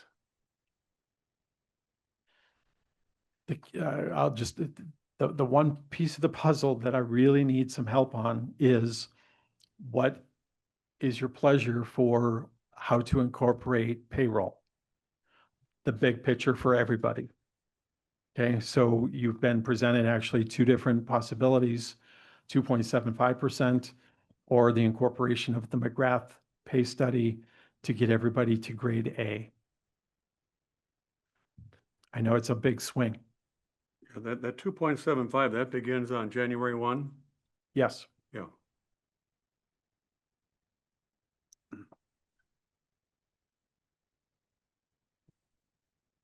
Looking for.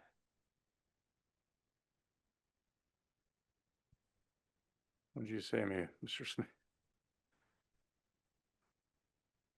Mr. Smith, you said, when you're going through something hard and wonder where God is, remember the teacher's always quiet during a test. Yeah, Right?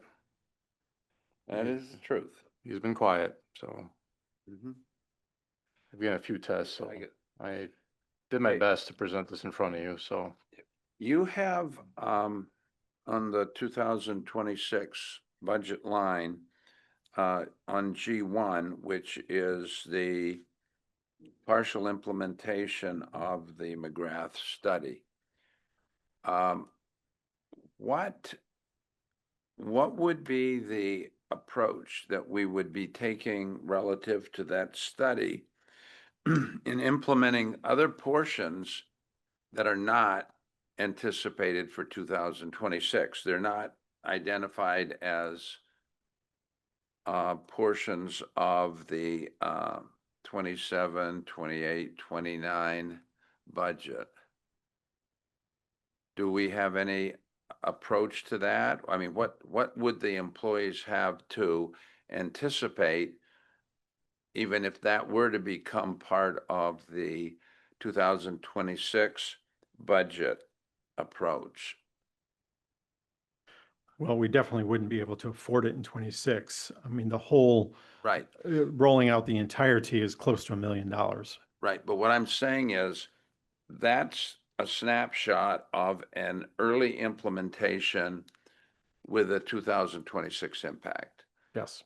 There's going to be a substantial amount of that unincorporated study that remains unaddressed. And what I'm wondering is, like, do we have a plan for 27, 28, such that McGrath study becomes more than just a partial one-year implementation? No, I don't have anything else in there. I would,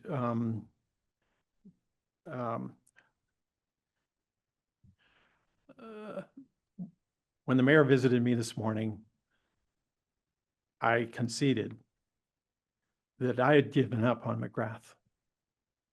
I didn't think it was going to happen. I don't think that that pay study was able to be afforded.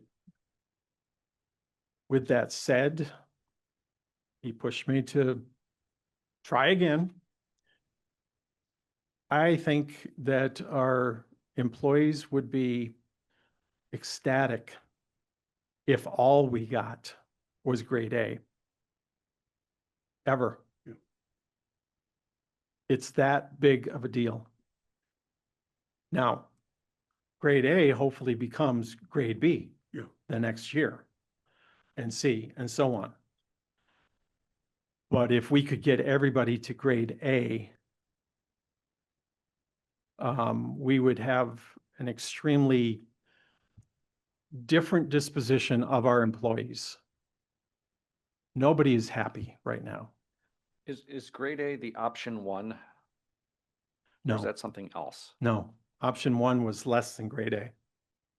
Option one on that sheet was to, and this is the dichotomy of process that McGrath created to try to come up with a solution that was cheaper, was to put half of our people on the grade and step so that nobody was to get paid less in 26. So for some people, they're in the appropriate step in order to keep their wage greater than it was in the current year. But the other half of our people would be sub A. Okay, so that option one that you're talking about doesn't put them close to option A. So we would be treating a group of people under where they belong, even on the grade that they've been positioned, but off the chart to the left. I still feel like I'm struggling with terminology because we have numbers for option one and option two. We keep talking about a grade A.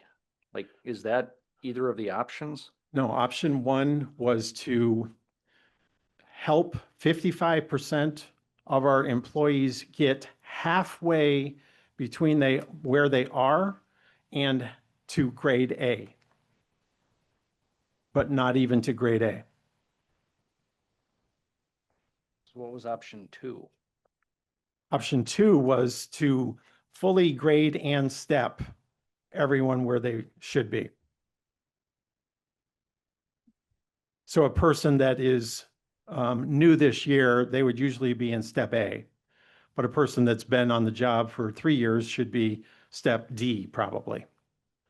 Okay, so to grade and step individuals is what option two on that spreadsheet in your packet refers to, that $993,000 or whatever it is.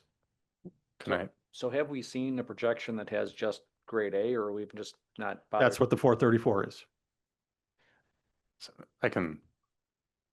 Those are original two options, option A and B, that you just get by the right grade, 434,000. Steps grades, 900 and some odd $1,000. Originally, Mr. Stevens had come to the idea we couldn't afford 434,000. So it became that other option A where it was halfway there. So if somebody was deemed to be making $8 less an hour than what the beginning grade was supposed to be, the original idea was to give them halfway there, so they get $4 an hour. We found a way to give them the $8 an hour, so everybody gets the correct grade. Originally, that wasn't an option at first. It is now. But we're looking at a 2.75. Does that have anything to do with the new pay study, or is that's the old one? The 2.75 was to stay on the existing pay study and just give everyone a COLA of 275. Right. Mr. Smith, go ahead. So the number that you are that you are suggesting for the McGrath study, getting everyone to step A, which isolated would be 435,000, but it's offset by the money that you had anticipated for the 2.75, which is netted off and leaves this 216,000. Now, under that approach, are there people that are in the non-union city employee that are going to be worse off than if we had just the 2.75 spread across the board? The minimum increase, if we implement the McGrath study, is 2.88%. So no, Everybody will get at least a 2.88%. yes. Because there's Okay. some people that were making what they should, so everybody's gonna get a raise. Yeah. Okay, I see that. Again, that, just to clarify again, that $111,000 of negative balance, that represents, All the pluses and minuses of the column. And then the 60,000 underneath it. We've got EMS billing that currently has been an expense of our budget in the fire department. And then we have EMS billing, the revenue that is billed out to the people that use this services. And done a study, went back a couple of years, and it's a 50-50 split in the state as to how many municipalities net it against the revenue and how many municipalities have it as an actual expense line. And we've had it as an expense line since history. But in the world of expenditure restraint, every dollar on the expense side matters, not the revenue side. So just moving it, reducing the expenses and reducing the revenue by the same amount moves it out of expense and into a net revenue. So it's a subtraction on both revenue and expense. But the key for us in expenditure restraint calculations is that much less on expense. Mr. Mayor, clarify that, that example on contribution for economic development and the additional in blue of 44,500.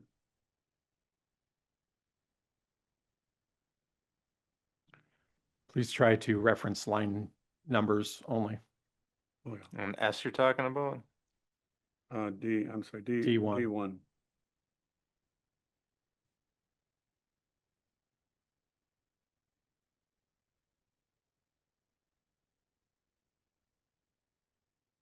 K plus D1. Yeah, but I'm guess, what would you like to know, Mr. Berg? Positions I asked, maybe we'll hold off for 2 weeks, okay? So this is an additional cost if we would agree with this type of proposal? An additional cost? Anything in brackets is a subtraction.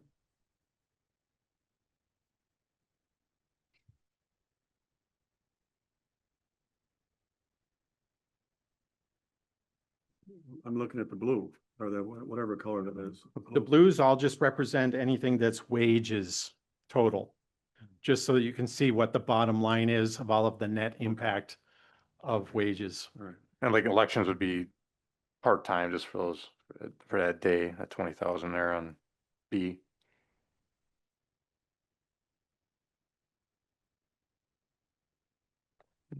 You guys asked me to, well, you specifically, Fred challenged me, so you want to stay in the RP.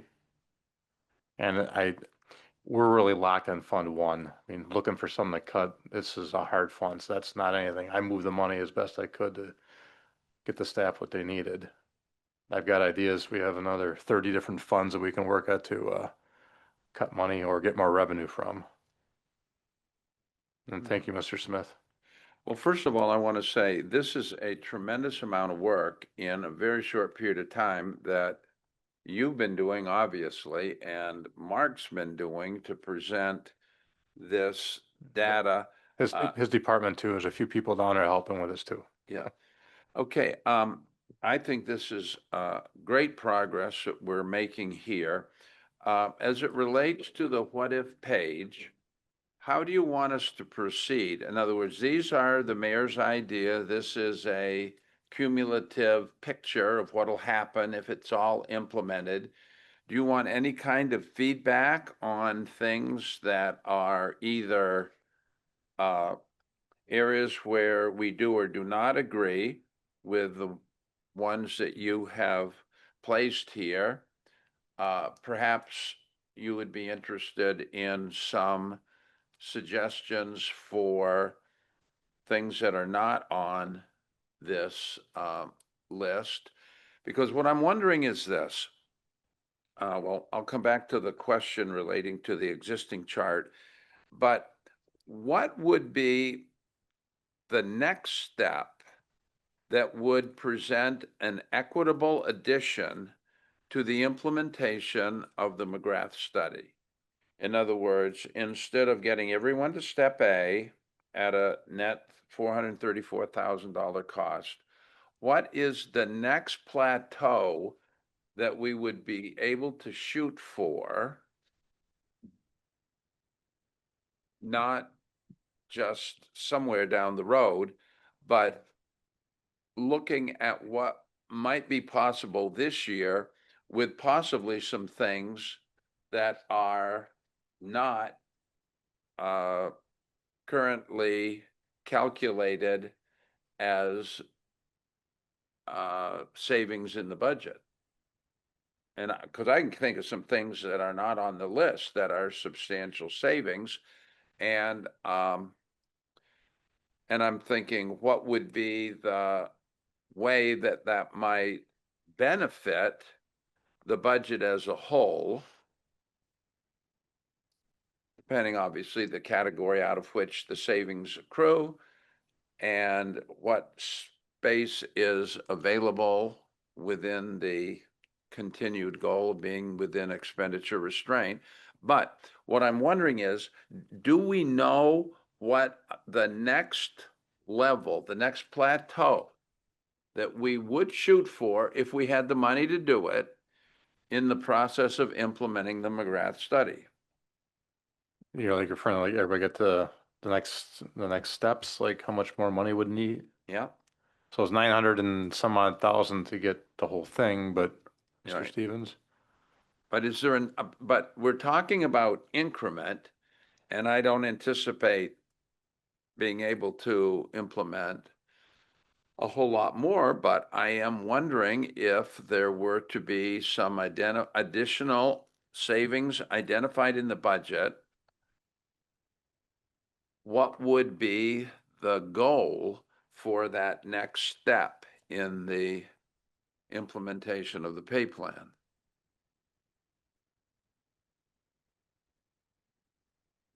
If money weren't an object, Right. $749,000 is the total, which is on page 10, McGrath option 2 for Fund 1 is 749,000, of which 434 is on the table right now with that template. So the difference between the 749 and the 434, $310,000 Okay. would be full implementation. All right. Short of full implementation, what could be done equitably if there were additional money to move in the direction of enhanced implementation? Tell me the dollar amount you want to spend and we'll add to the increments. In other words, not everybody doesn't belong on A. There are a number of people that belong on step A, but then there are also some people that belong on B and some on C and some on D. Correct. So for those that belong on a step above A, if you're looking for a number, okay, then let's figure out who belongs on B or higher. And I can figure out the total of the step B people, Okay. or the step C people, or the step D people. So Okay. we can slice it. You tell me we got 50,000, I can go that far. We got 100,000, I'll go that far. Okay, good. Now, on the on the handout here on the what if page, under the 2027, 2028 columns, there are anticipated cuts for what's called additional compensation. Now, I'm assuming, since what's in the 2026 column is positions, those $150,000 amounts in those two out years, 27 and 28, would be positions that we're looking at eliminating. Is that correct? That's a feasibility. Yep. And, Okay. and this is just placeholders more than anything. There's no positions behind those numbers. It's just to kind of represent that it could go on. Well, it's my view that that's exactly the direction we ought to go. I think what we ought to be doing is looking at every single existing position.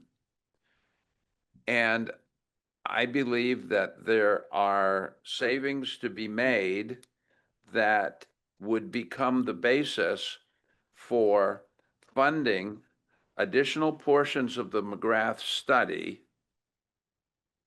by identifying and eliminating existing positions.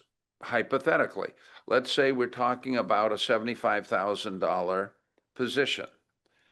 And $75,000 would get everybody to step B, Yeah. just hypothetically. Yep, exactly. That's the approach I think we should be taking. Looking at positions that we can eliminate to the end of being able to implement more quickly the McGrath study to bring greater fairness and appropriate pay across the board. That's because every dollar that's saved that way is a savings that opens up expenditure restraint space. And so we cut 75,000 in personnel, we add 75,000 in personnel compensation. That's a net zero affecting the expenditure restraint. It does not undermine the goal to stay at that position. And I think that's one of the things that I'm sure the mayor is looking at this. I'm sure others may have been looking at that. But I think that that offers us a meaningful, at least next step worthy of discussion to make greater progress in the implementation of the pay study, not do it on the backs of the taxpayers, and do it hopefully to the point where we are not going to be undermining the value of services that we're providing to the citizens, and we're not laying additional levels of taxation on our taxpayers. So that's my suggestion. Okay, Mr. Smith. As Mr. Stevens said, give him a number, I guess, so if you got some ideas, let him know in the weeks to come. Mr. Lampy? I'm finding this very challenging that we've got this late breaking piece of paper and we're discussing this in open session, but I think I got my decoder ring done and I can talk about this. The first thing is I don't understand necessarily how to marry the proposal number 4 that we saw tonight with what we're seeing on the what if changes. As I'm looking across the top line of the what ifs, I see a property tax that spans about 2%, whereas the realistic projections show property tax increases between 3 and 9% over the next 4 years. So I don't understand how the 2% exists in the same world as the more realistic property tax increases that we're probably going to have. Yeah, the 2%, if you will, is the base increase. And then the added increase is at the top there. I've got a 130 and a 967 and a 1.6 million. So that I kept the 2% on the column, but added to it the numbers that you see above just to get to new numbers. Okay, so Okay, so this is an so- additive thing. So this is compressing some columns I don't see here. Yeah. Okay. So that makes a great deal of sense more to me. Then I'm going to focus on the rest of my comments in terms of the expenditures by letter here.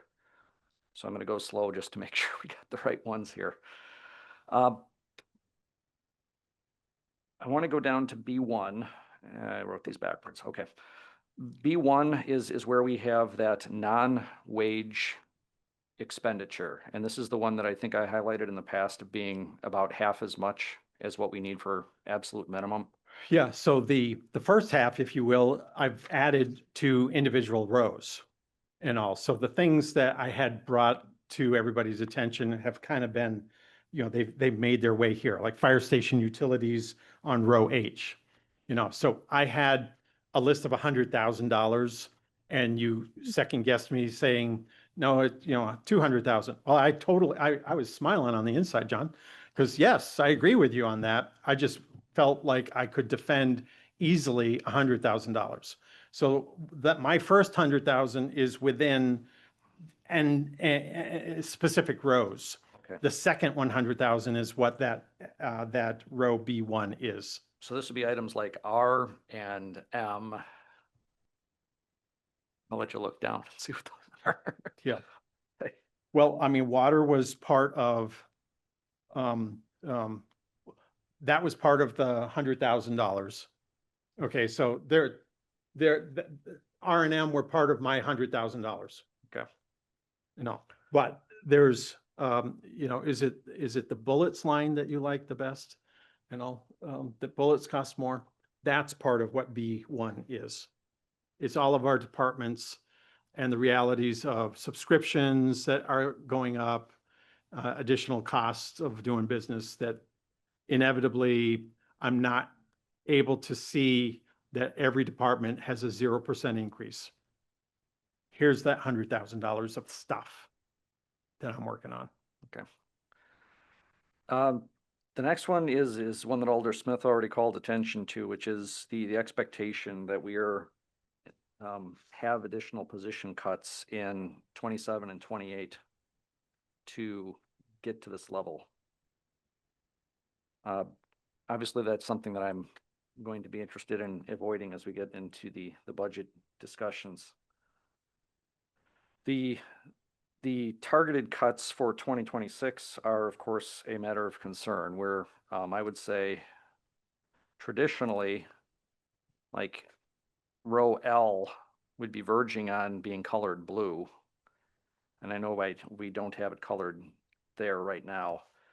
But if you add up the cuts on L, X, and T, there's a disproportional 2.5 position impact to 2 departments.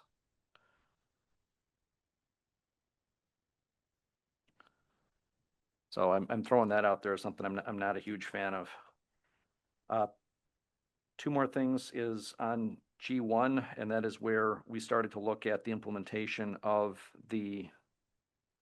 which pay grade. The thing I think we are using as a guide, and correct me if I'm wrong, is this compensation budget summary, where you look Page 10? across the compensation budget summary. So this is the one that's on page 10 of the packet. If you look across the Fund 1 non-union wages and required benefits, I kind of penciled in the grade A, now that we have a price for that, at the 434, where option 2 is higher, option 1 is lower, and then we have the more traditional pay raises to the existing pay table. I think one of the things that we can do, and this I believe addresses Alder Smith's question about, are there other steps, or I shouldn't say steps, are there other milestones that we could potentially hit as a finance council? Do we have numbers for those? I think all of those numbers that you provided in that first row here are other potential milestones, including the option 1, which has a significant difference from the 434. Yeah, the option 1, just to reminisce a little bit, was something that McGrath created for us at our expense, at our insistence that we can't afford option 2. Right. So what do you give us? And the reality is the more I took the calculations for option 1 and went back and forth with McGrath, both McGrath and myself, we've come to an agreement that we really can't do that. There's a disparity in how we would be treating our people. We would be telling half our people, you're good to go, you're exactly where you need to be. And we'd be telling the other half, you didn't even make the chart. So we're going to try to get you halfway to the chart. And that was the hardship that McGrath was in agreement with us, that although they created option one at our request, truly trying to make it work, putting it to practice, and, Sherry and myself just working through the stuff, it's like, this isn't fair. To be able to have a department head tell their people, you hit the cut, and sorry, you didn't. And also, we're treating those that didn't in a lesser status than those that did make the cut. So glad you are getting paid what you're supposed to. You get to continue to get paid what you're supposed to. But those of you that aren't getting paid what you're supposed to, we're going to continue to not pay you even close to what you should be on grade A, let alone B, C, or D. Okay, I appreciate that detailed explanation. And because we're looking for individual preferences here, I'm more at this point looking at the 2.75 than I am in some of those other position cuts to the specific areas. The last thing I want to talk about on this one is what we're doing with Z and A1, which is something obviously I've seen a couple of times with the previous administration, where we are partially funding a position this year, which turns into a commitment for the following year.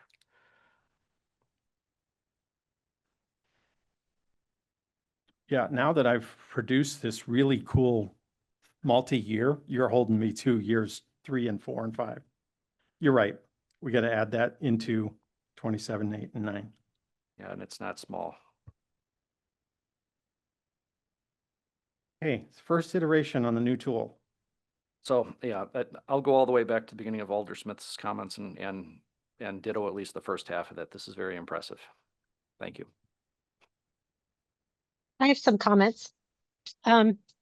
First, since we just finished discussing it for the Z and A1, that number that is in the column is only speaking towards their wages and benefits. Would these individuals also need vehicles? And was that ever factored in anywhere?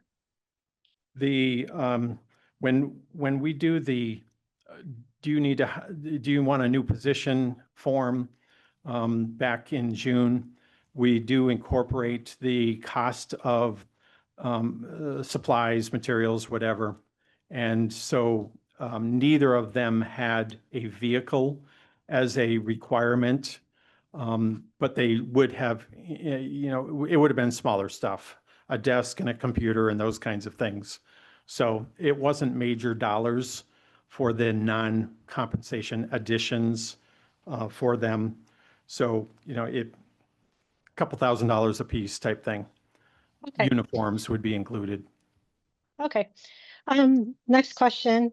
You are talking about the $100,000 and $200,000 for various expenditures that have to be increased. Apart from that, are we still telling departments to keep their spending at a 0% increase, or where are we on that? Yes, that's what they were to have submitted to me as of last week. Okay. And then I haven't reviewed all of that though, to see where it came in. All What have right. you been doing? And then I have referenced the consultant who came to talk to us about the McGrath study before, when she said, if you have employees, you're making a commitment to pay them at an equitable rate. And the flip side of that is there may be employees that you've taken on that you can't afford to pay and that need to be cut. And with that comes not only a cut in that employee, but sometimes a cut in the benefits, or I should say the services that are provided for the residents. So I do agree with Alder Smith and his encouragement to continue looking for additional places where we can cut in that area. But I did have a question for Alder Smith. You were suggesting that if we could cut compensation in other areas, perhaps that savings could be used to take people to the B level or the C or D. I was wondering, Alder Smith, right now for 2026 on the what if levy document, there's a projected city portion of tax of 4.17. Would there be any benefit of, instead of looking to see if we can bring employees further on the pay schedule if additional cuts were made, would there be any benefit of instead using that to perhaps lower the tax burden? Below the 2% that we're using as our Well, base. right now for 2026, if I'm reading this what if calculation levy projection correctly, it's saying that the city portion would be 4.17 for 2026. Mhm. So I'm wondering if instead of increasing compensation along the pay schedule to get individuals to B and C and D, if instead we use any kind of savings that is found through additional cuts to help hopefully lower the tax potential tax portion for residents. Yeah, I think, if we don't have a specified goal, and I think that is a tremendously commendable goal, then we're never going to make the difficult decision to cut in a way that presently is part of our budget that will open up very much additional alternatives or other spending options. For instance, obviously, this is our first glimpse at the what if, and I would be very, very favorable to the effort to maintain a 2% tax rate increase. And I think we should work toward that. I just threw out as a hypothetical a specific goal that I think is something that would be worth looking at as the beneficiary of the difficult cuts that otherwise won't be made if we don't have a targeted use.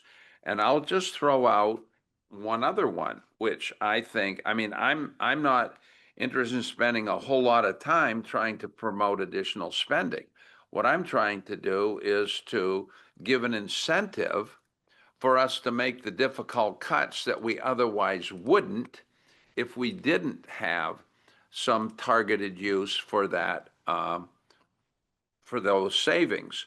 And I will say, high on my list would be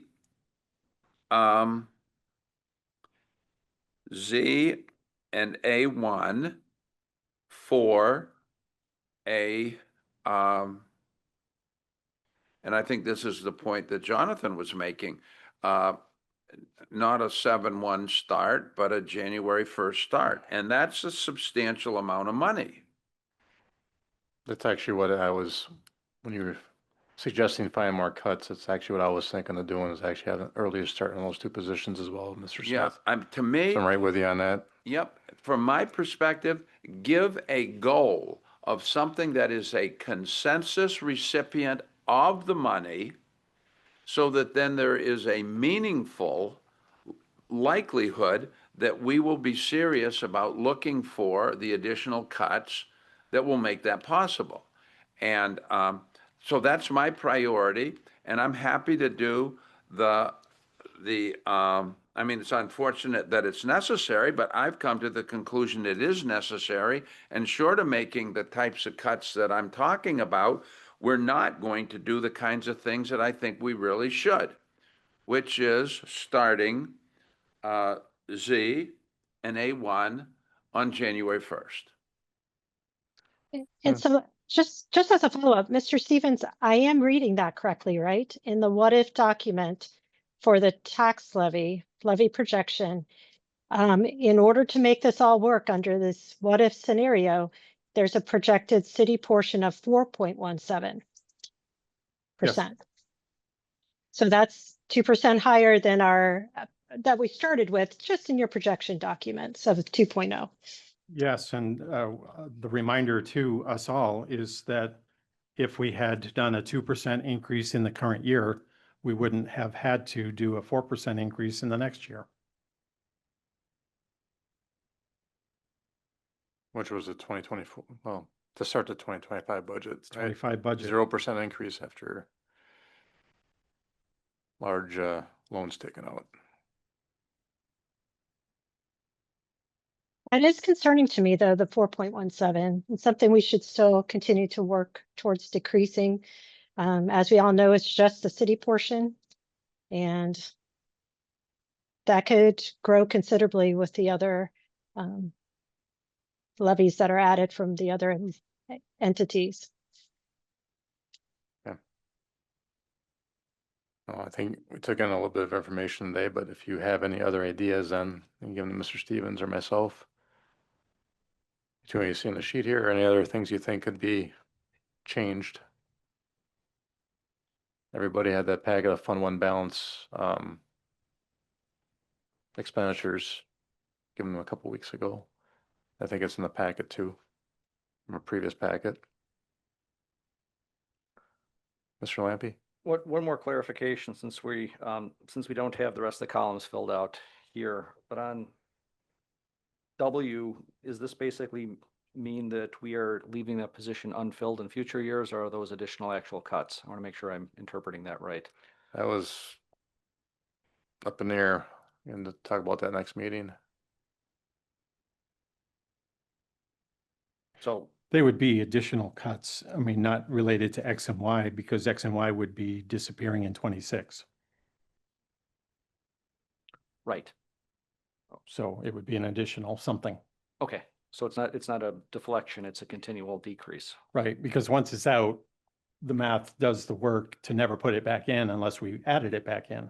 Right. I just wanted to make sure I saw that correctly. Yeah. Thank you.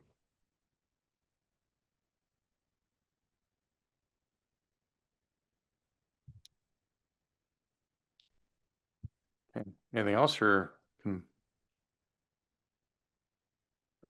When are we likely to get a kind of a filled out version of this that we can talk about? for the future years, you mean, Mr. Lampy? Well, for future years, we can talk about with letters that's reconciled with the four. I mean,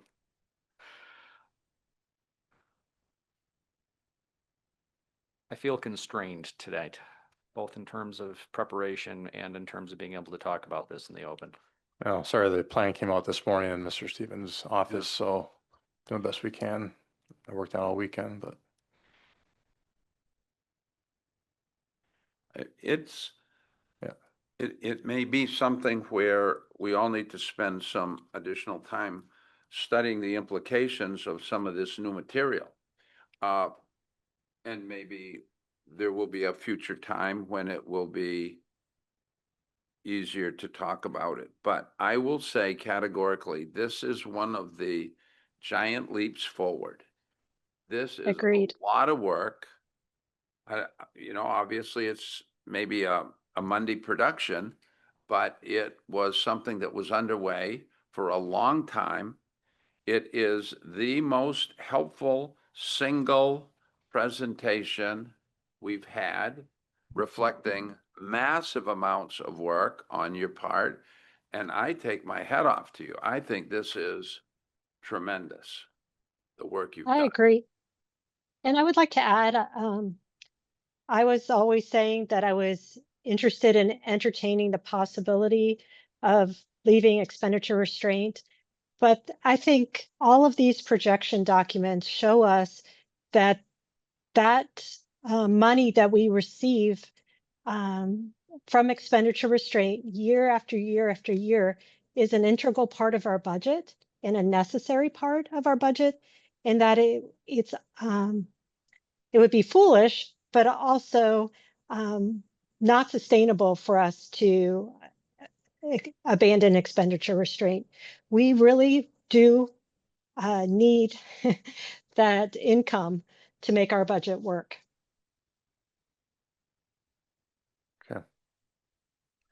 Mr. Lampy. One of the other things I haven't seen accounted for in these numbers yet was any change in the difference of vacancy.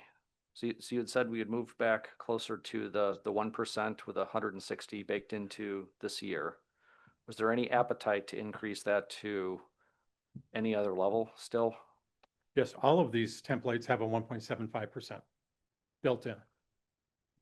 Okay, I did put that in there, so we have increased that from the 1% you had mentioned to the the 1.75. 1.75. Okay, Yep, thank you. across all years. Mr. Berg. Yeah, I don't have it right now in front of me, but I'll tell you the discussion on this fund balance and perceptions of what we may have to work with versus what we actually apparently have has drastically changed some of our discussion of what we can do and what we should do. So I think that's and I wasn't on this council a year ago, so I'm not again sure of the rationale behind the budget that was approved last year. But if they use fund balance to that extent on recurring expenses, which we have to cover a year in, year out, then that has created a hole that we are having to deal with that I'm very disappointed in as a member of this committee. Mr. Lampy. Since we're talking the previous finance council, I did share that concern. I did actually make some attempt last year to keep our tax rate more in line with our expenditures, but we were tempted, I believe, as a finance council to go after the 0% tax levy increase that we achieved only with fund balance. I was at that committee as a non-council member, raising the concern about the recurrent expense approach on using fund balance. So it's obviously here to deal with now, and we'll get through it, but it does make our task more difficult. I agree, Mr. Berg, but I think best thing for us to do is just take it from this day forward and do best we can. So Yeah. we can't change the past. So Right. let's move forward and Right. we'll make it work, okay? Right. Okay. I'll look for a motion to adjourn if there's nothing else. Well, I need to have some Oh. direction. Sorry. Okay. I'm 2 weeks behind schedule on this already. I've Mhm. got to have from you, what's your pleasure? Do you want to implement the McGrath study or the 2.75? And that's just so I can put all of the numbers on sheets. That's not to say that that's the end approval. I'm just trying to put them on a sheet so that we can come to finance in the month of October with all of these things, and that's on the table still. So it's not a permanent decision today. It's just I got to start number crunching 2 weeks ago to get them. Well, Yeah, go ahead. let me just comment again. I think the 2.75 makes sense. That McGrath study may have to be looked at again at a different time if these housing starts continue and if we have a good year, then I think those options can be looked at more actively a year from now. But if we have talk like we do of these two positions that are a high priority for our mayor and people on this finance committee to add those at the combined cost of those two positions for the salary and benefit was $250,000. So to absorb that, we're going to clearly have to sharpen our pencil, and that's why I would say that 2.75 makes sense, not that first step of the graph.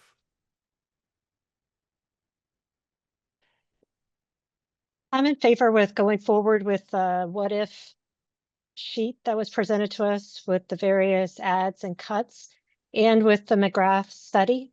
You have to take care of all of your people as best you can. And so I don't think we can just say we're just going to add 2 new hires, fire and police, but we're going to keep the rest of the individuals well below what that McGrath study put out. So I'm in favor with us going forward with the attempt of adding the McGrath step A as proposed here in this document. I'm gonna agree with Ken on this one. I like the 275 because it provides the additional headroom. I've already tried to make the point that I think we should be looking for ways to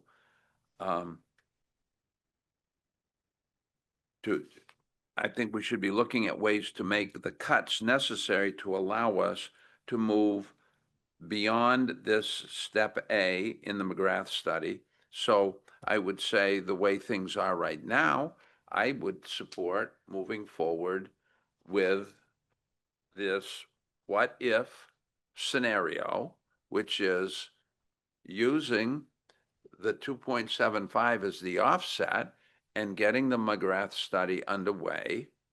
And then I think that we have more work to do on the cut side, but I think that and what I previously mentioned, which is the expansion of the July 1st start to the January 1st start for 2 prioritized positions. And I'm also concerned about the tax rate. And so I am possibly more inclined to making additional cuts over and beyond the what if, so that we can do some of the things that we are. But on that singular question, the 2.75 or the start of the implementation of the McGrath study, I believe we should do the implementation of the McGrath study. And I'll go with Davis and Smith on the implementation as well, although doesn't mean it's locked in there. Nope, it's just a what if. Yep, what if, so we'll plan on going that direction. If it doesn't work out, we won't. Okay. Okay. Anything else, Mr. Stevens, or? Okay, I'll look for a motion to adjourn then. I move to adjourn. Okay, motion by Lampy, Second. second by Smith. Okay, all those in favor say aye. Aye. Aye. Thank you. Good night, Dana. Thanks for coming on. Yeah, thanks. No, it's not a, I would say. Mr. in charge or Mr. Stevens, I'll have to turn it on.